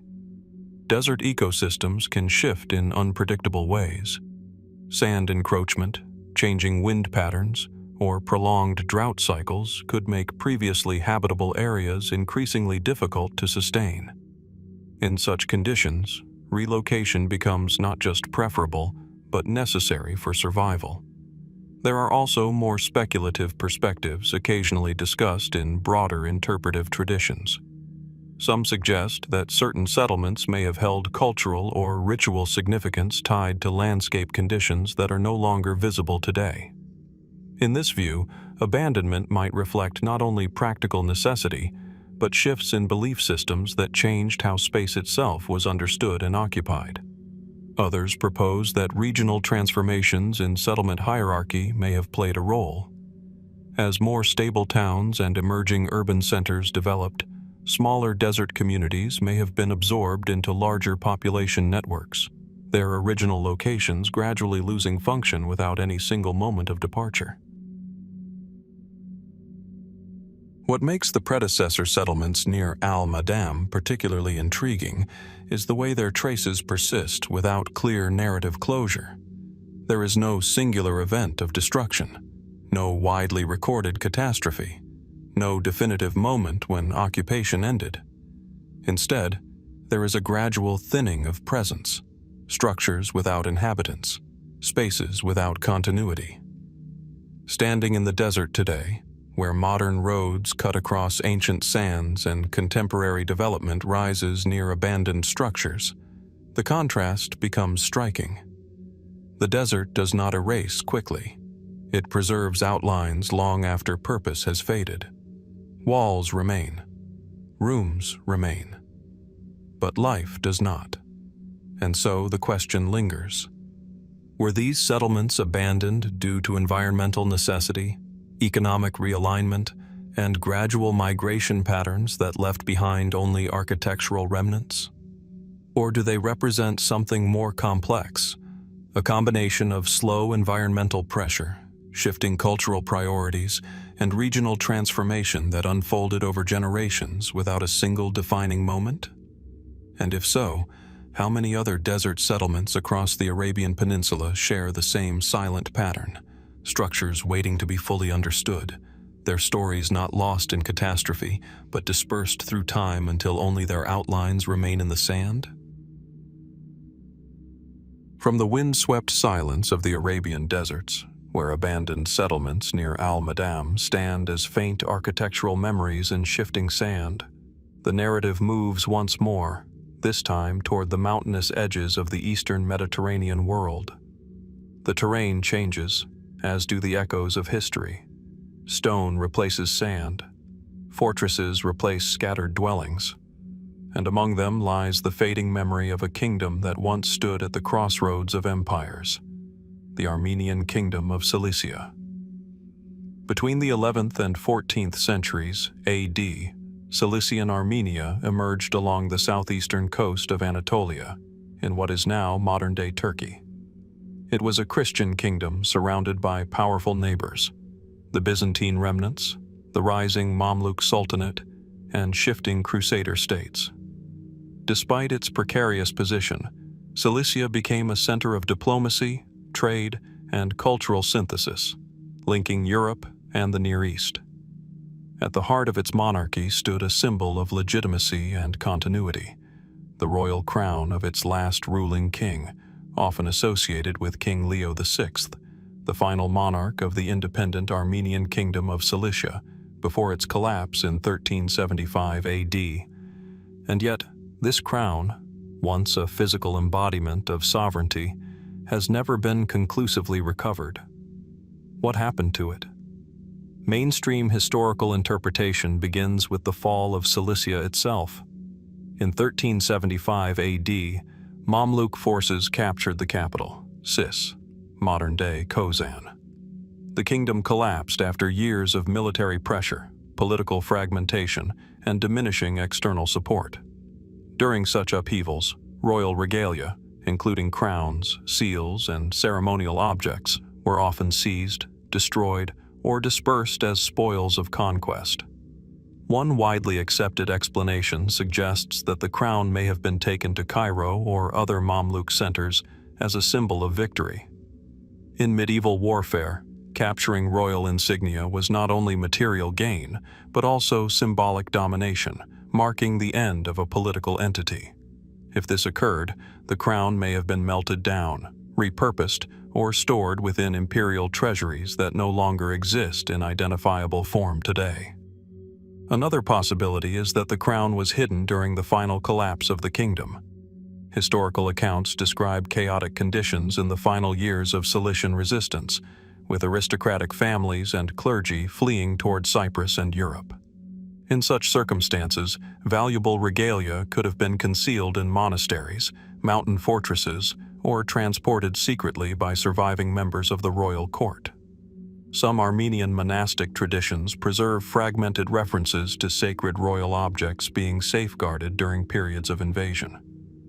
While these accounts do not explicitly confirm the survival of the crown, they suggest a cultural memory of preservation attempts, efforts to protect symbols of sovereignty even after political defeat. Yet no confirmed artifact has ever been matched to the Cilician royal crown. From this silence, further questions arise. Some historians consider the possibility that the crown, like many medieval regalia, may not have been a single permanent object, but a ceremonial construct that evolved over time. In this interpretation, crowns were sometimes repaired, modified, or recreated across successive reigns, blending older materials with newer craftsmanship. If so, the lost crown may represent a symbolic continuity rather than a single physical artifact, complicating efforts to trace its final form. There are also speculative interpretations found in broader historical discourse. Some suggest that fragments of Cilician royal regalia may have been dispersed across different regions through diplomatic gifts, marriages, or refugee movements following the kingdom's collapse. In this view, the crown may not have vanished in a single moment, but slowly dissolved into scattered components across Europe and the Near East. Others propose that religious institutions may have played a role in preserving or concealing royal objects. Monasteries in mountainous regions often served as repositories of cultural memory and material heritage during times of crisis. It is conceivable that the crown, or parts of it, could have been transferred into ecclesiastical custody, later lost through relocation, destruction, or undocumented dispersal. And yet, even with these possibilities, no definitive trace has been established. What makes the mystery particularly compelling is not only the disappearance itself, but what the crown represents. It was more than gold and craftsmanship. It was a symbol of a kingdom that stood at the edge of competing worlds, balancing survival through diplomacy, culture, and resilience. Its loss, whether physical or symbolic, marks the end of a political identity, but not necessarily the end of its material presence. Standing today among the ruins of Cilician fortresses, stone walls overtaken by vegetation, towers overlooking valleys that once carried armies and caravans, there is a lingering sense of unfinished history. The landscape still holds structure, but not resolution. So what became of the lost crown of the last Armenian king of Cilicia? Was it seized and destroyed as a trophy of conquest, hidden in the final days of a collapsing kingdom, dispersed through centuries of migration and preservation, or transformed into fragments whose original unity has been forgotten? Or does it still exist, not as a complete object waiting to be found in a single place, but as scattered remnants of royal identity, hidden in museums, monasteries, private collections, or yet unexcavated sites, awaiting recognition that could finally bring the story back together? From the fragmented memory of the lost crown of the last Armenian king of Cilicia, where symbols of sovereignty seem to dissolve into exile, dispersal, and uncertainty, the narrative shifts once more. It turns away from the stone fortresses of the eastern Mediterranean and moves across the sea toward the cartographic imagination of medieval Europe. Here, history is not only recorded in chronicles or ruins, but drawn by hand, inked onto parchment by mapmakers trying to make sense of a world only partially understood. Among these medieval cartographic traditions, Catalan maps from the 14th and 15th centuries AD stand out for their detail, ambition, and symbolic richness. Produced by skilled cartographers working within the Crown of Aragon and connected Mediterranean trade networks, these portolan charts were among the most advanced navigational tools of their time. They depicted coastlines, ports, trade routes, and distant lands with remarkable precision for their era. And yet, on some of these maps, a curious designation appears in certain regions. A marked or labeled area, sometimes interpreted by historians as a black land, or terra negra, a term whose meaning is not always consistent across manuscripts, but which has drawn sustained scholarly attention. What did this black land represent? Mainstream historical interpretation begins with linguistic and cartographic caution. Medieval maps were not purely geographic in the modern sense. They were hybrid documents, blending empirical navigation with inherited knowledge, symbolic geography, and sometimes even theological or mythical elements. Terms like black or dark could refer to soil color, dense forestation, unexplored regions, or simply areas beyond reliable cartographic knowledge. One widely accepted explanation suggests that these labels may have referred to regions of limited information, zones at the edge of mapped knowledge where European cartographers relied on second-hand reports from merchants, sailors, or earlier texts. In this interpretation, black land is not a precise location, but a descriptive marker of uncertainty. Another possibility is that the term reflects environmental perception. Dense forests, marshlands, volcanic soil, or shadowed coastal regions could appear dark, when described by travelers unfamiliar with the terrain. Medieval cartographers often relied on descriptive shorthand, and color-based labels were commonly used to communicate visual impressions rather than political boundaries. Yet in certain Catalan maps, the recurrence and placement of such references raises further questions. Why do these black land markers appear in specific regions rather than uniformly across unknown territories? And why are they sometimes placed near trade routes, coastal zones, or areas otherwise partially documented? From this ambiguity, alternative interpretations emerge. Some historians propose that these labels may reflect zones of contested or unstable control. In the medieval Mediterranean world, political authority was fragmented, and coastal regions frequently shifted between competing powers. A black land could therefore indicate not just geographical ignorance, but regions perceived as politically opaque, dangerous, or unreliable for navigation and trade. In this reading, the term becomes less about physical darkness and more about uncertainty, spaces where information was incomplete or where control could not be clearly defined. Other interpretations focus on the symbolic nature of medieval cartography. Catalan maps were often richly decorated with iconography, compass roses, rulers, and narrative elements. In this context, color and labeling may carry layered meanings, combining geography with moral, political, or cultural impressions. Black could signify unfamiliarity, perceived risk, or simply cartographic convention inherited from earlier sources. There are also more speculative perspectives discussed in broader interpretive traditions. Some suggest that black land markings may preserve fragments of earlier, now lost geographical knowledge, traces of older naming systems that were partially absorbed into medieval European mapping but no longer fully understood in their original context. Others propose that these labels may have been influenced by trade networks extending into Africa and the Near East, where terms describing regions by environmental characteristics were translated and reinterpreted through multiple linguistic layers. In such a process, original meanings could shift subtly, becoming generalized markers on European maps. What complicates interpretation further is the nature of medieval mapmaking itself.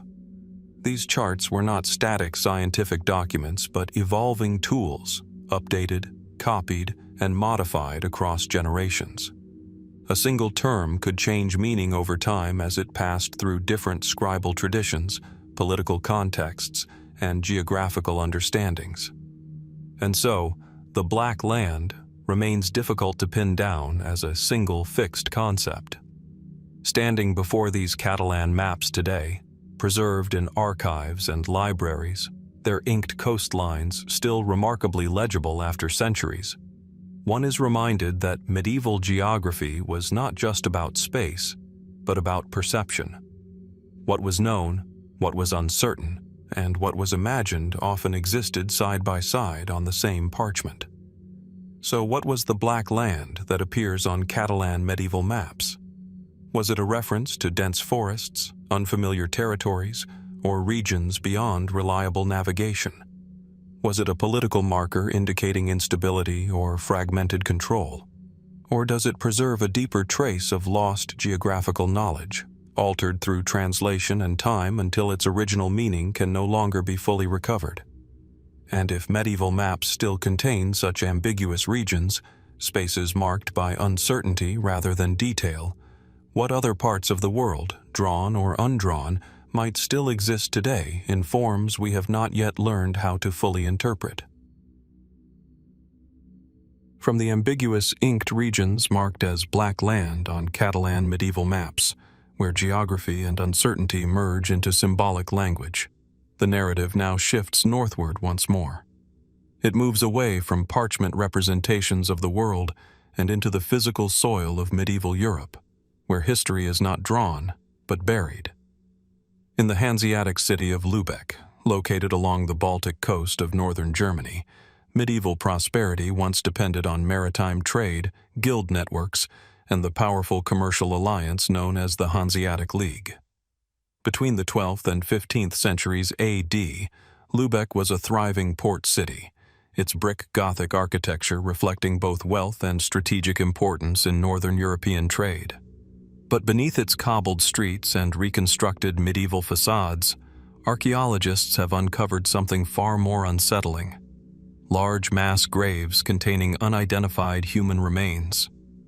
What makes these discoveries particularly intriguing is not only their scale, but the uncertainty surrounding their origin.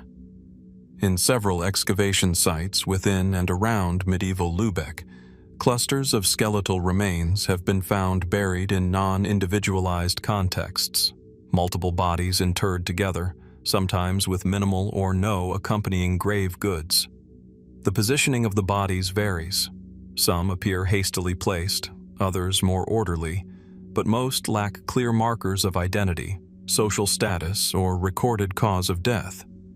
Who were these individuals? Mainstream historical interpretation begins with the broader context of medieval urban life. Lübeck, as a major trading hub, experienced periods of both prosperity and crisis. One widely accepted explanation links these mass graves to outbreaks of epidemic disease, most notably the recurring waves of plague that swept across Europe beginning in the mid-14th century AD. During such outbreaks, mortality rates could overwhelm local burial infrastructure. In response, rapid and collective burial practices were sometimes employed, resulting in mass graves that lack individual identification. In this interpretation, the Lübeck burials may represent a practical response to overwhelming mortality during public health crises. Another explanation considers the possibility of conflict-related deaths.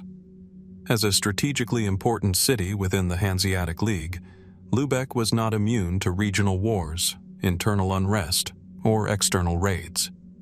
Mass graves could therefore reflect casualties from battles, skirmishes, or periods of civil disturbance, where rapid burial was necessary due to logistical or sanitary concerns. Yet even within these frameworks, certain aspects of the findings remain difficult to fully reconcile. Some burial sites show a mixture of demographic profiles, men, women, and children interred together, without clear separation by age or apparent cause of death. In some cases, skeletal analysis has not revealed definitive trauma patterns consistent with large-scale violence, nor always the pathological signatures typically associated with known epidemic outbreaks. From these gaps, further interpretations emerge. Some researchers suggest that certain mass graves may reflect institutional burial practices during extreme mortality events that are not fully documented in surviving written records. Medieval urban record-keeping, while detailed in some respects, was not comprehensive enough to capture every localized crisis, particularly those that may have affected specific districts or marginalized populations. In this view, the unidentified corpses may represent ordinary citizens whose deaths were never individually recorded due to the overwhelming scale of mortality or administrative breakdown. Other interpretations explore the possibility of social stratification in death. Medieval societies often had complex burial customs influenced by status, religion, and occupation. It is possible that some individuals buried in mass graves belonged to lower socioeconomic groups, travelers, or transient populations who were less likely to be individually documented in official records. There are also more speculative perspectives occasionally discussed in broader interpretive discourse. Some suggest that certain mass burials may reflect responses to localized environmental or infrastructural failures, such as water contamination events or sudden food shortages, that would not necessarily leave clear archaeological markers but could still result in significant mortality. Others propose that repeated use of burial sites over time may have created layers of interred remains that became archaeologically indistinguishable as individual events accumulated. In such cases, what appears as a single mass grave may in fact represent multiple episodes of burial spanning years or even decades. And yet, despite these interpretations, a central question remains unresolved. Why do so many of these remains lack identifying context? In medieval Lübeck, where written records document trade, law, and civic administration in remarkable detail for the period, the absence of corresponding identity for these buried individuals creates a subtle but persistent gap between documented history and physical evidence. Walking through modern Lübeck today, where restored medieval buildings stand alongside contemporary life, it is difficult to imagine the silent layers beneath the surface. Streets that once carried merchants, sailors, and guild members now conceal deeper strata of human history, some of it carefully recorded, much of it only partially understood. So who were the unidentified dead in Lübeck's medieval mass graves? Were they victims of epidemic disease, casualties of conflict, or ordinary citizens lost in moments of overwhelming crisis? Or do they represent something more complex? Layers of repeated burials, social invisibility in death, or historical events that were never fully captured in surviving records? And if so many lives can disappear into the ground without names, what other histories, personal, collective, or forgotten, might still lie beneath medieval cities, waiting for context that has not yet been fully recovered? From the silent weight of Lübeck's medieval mass graves, where unnamed lives were laid together beneath the foundations of a thriving Hanseatic city, the narrative now moves away from northern Europe. It travels southward and eastward, crossing deserts and ancient trade corridors until the landscape itself begins to open into vast emptiness. Here, on the edge of the Arabian Peninsula, lies one of the most remarkable archaeological sites of the pre-Islamic world, Qaryat al-Faw. Once a flourishing urban center, Qaryat al-Faw was located near the southern edge of the empty quarter, in what is now Saudi Arabia. Between roughly the 4th century BC and the 4th century AD, it stood as a key trading hub, connecting southern Arabia with the broader networks of Mesopotamia, the Levant, and the Indian subcontinent.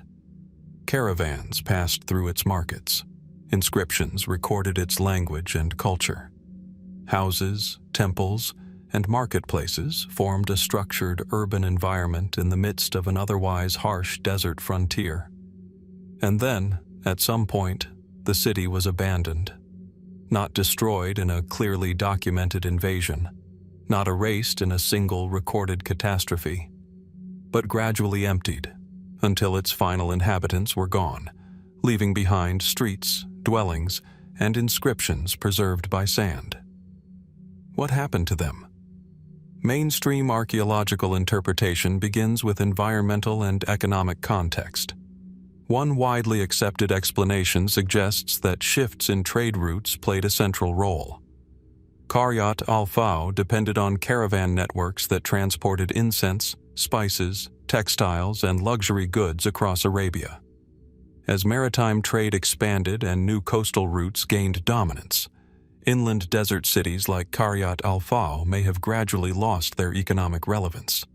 Without trade, urban life becomes increasingly difficult to sustain. Another explanation focuses on environmental change. The Arabian Peninsula is highly sensitive to long-term climatic fluctuations. Even minor shifts in rainfall patterns or groundwater availability can significantly affect settlement viability. Over time, water sources near Qaryat al-Faw may have become less reliable, forcing inhabitants to relocate toward more sustainable regions. There is also the possibility of political transformation. Ancient Arabia was not a static landscape, but a shifting mosaic of tribal confederations, emerging kingdoms, and external influences. Changes in regional power structures could have altered protection, taxation, and trade conditions, making continued habitation less viable. Yet these explanations, while plausible, do not fully resolve the nature of the final disappearance. What remains particularly intriguing is the lack of evidence for sudden destruction. Archaeological layers do not consistently indicate widespread burning, violent collapse, or abrupt evacuation. Instead, the material record suggests a more gradual thinning of occupation, buildings left in stages, public spaces slowly losing maintenance, and eventually complete abandonment.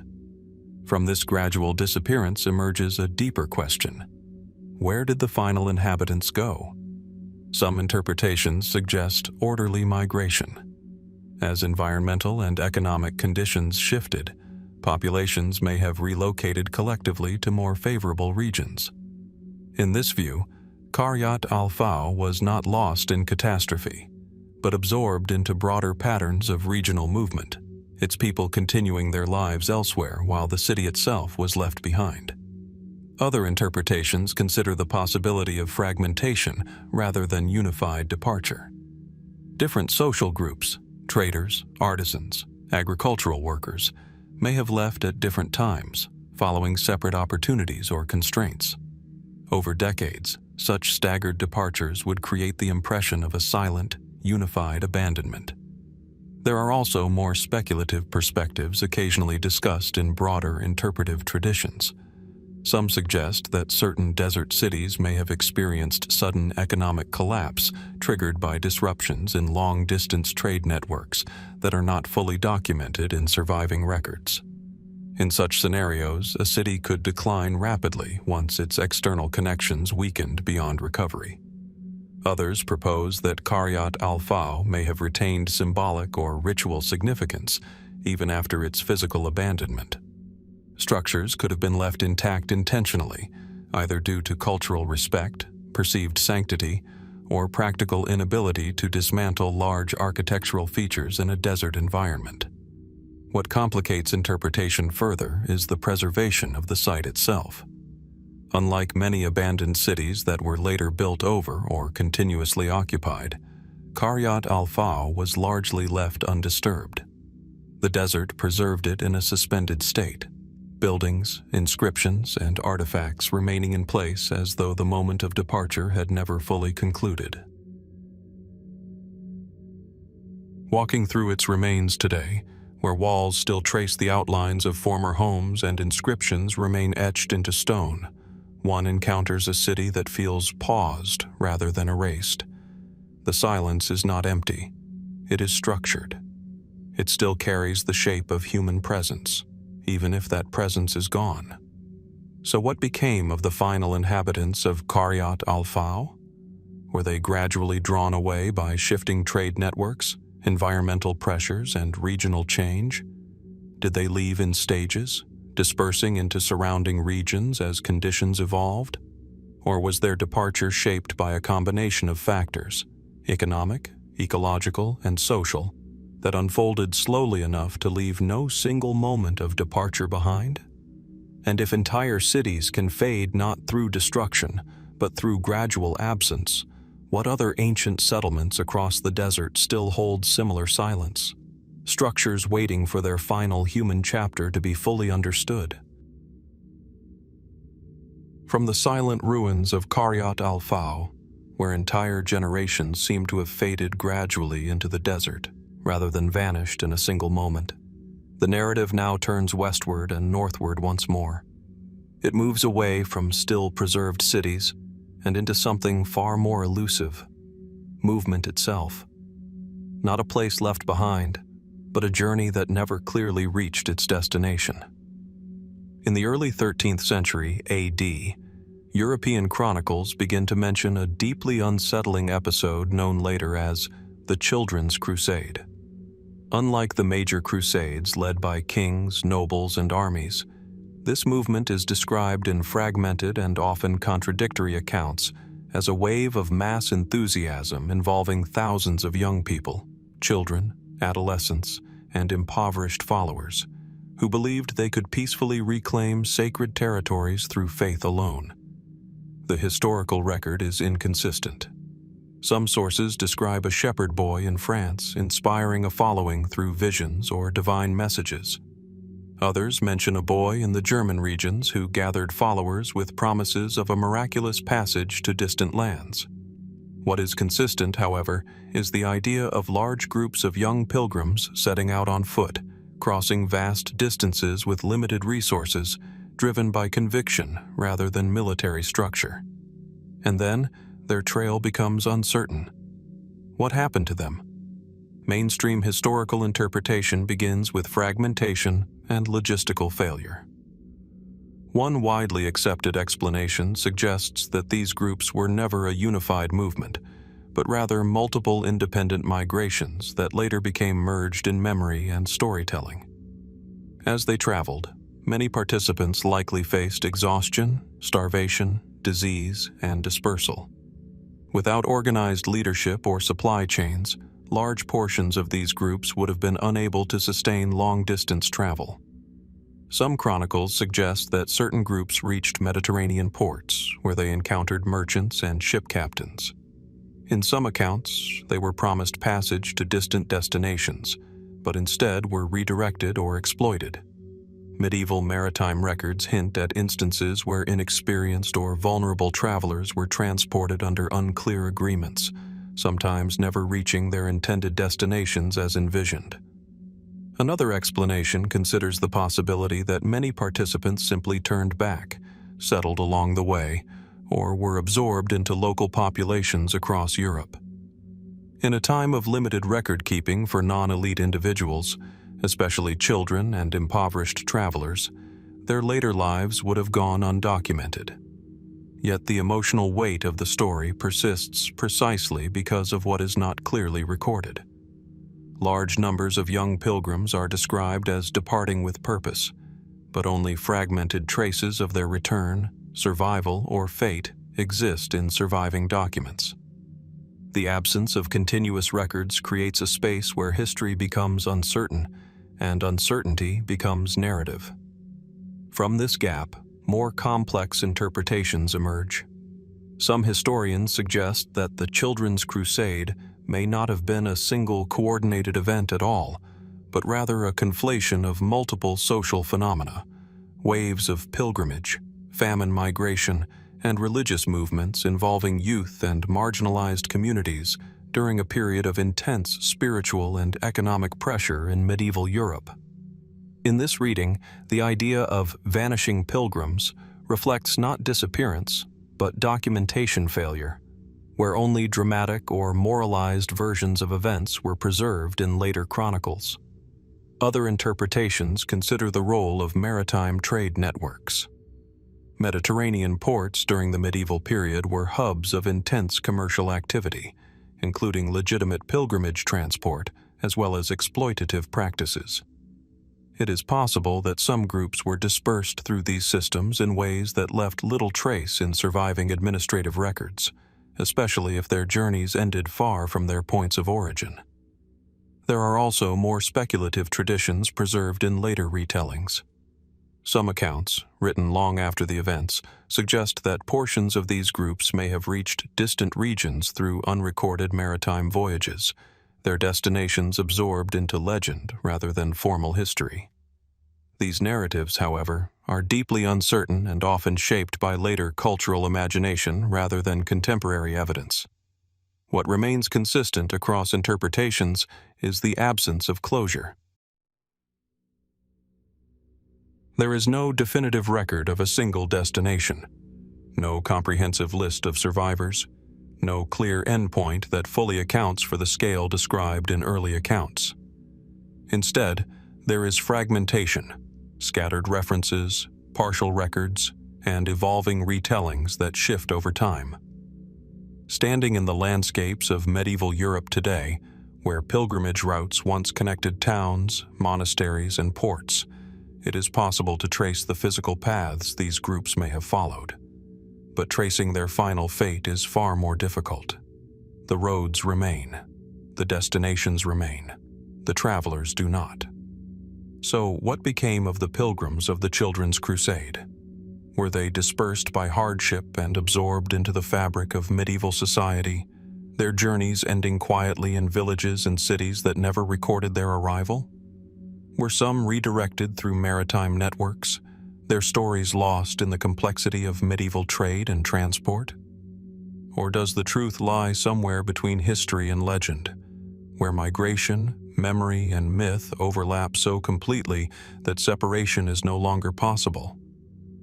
And if entire movements of people can fade into ambiguity despite leaving behind written traces, what other journeys, collective or individual, might still be partially hidden within the gaps of medieval history, waiting for their full story to be understood?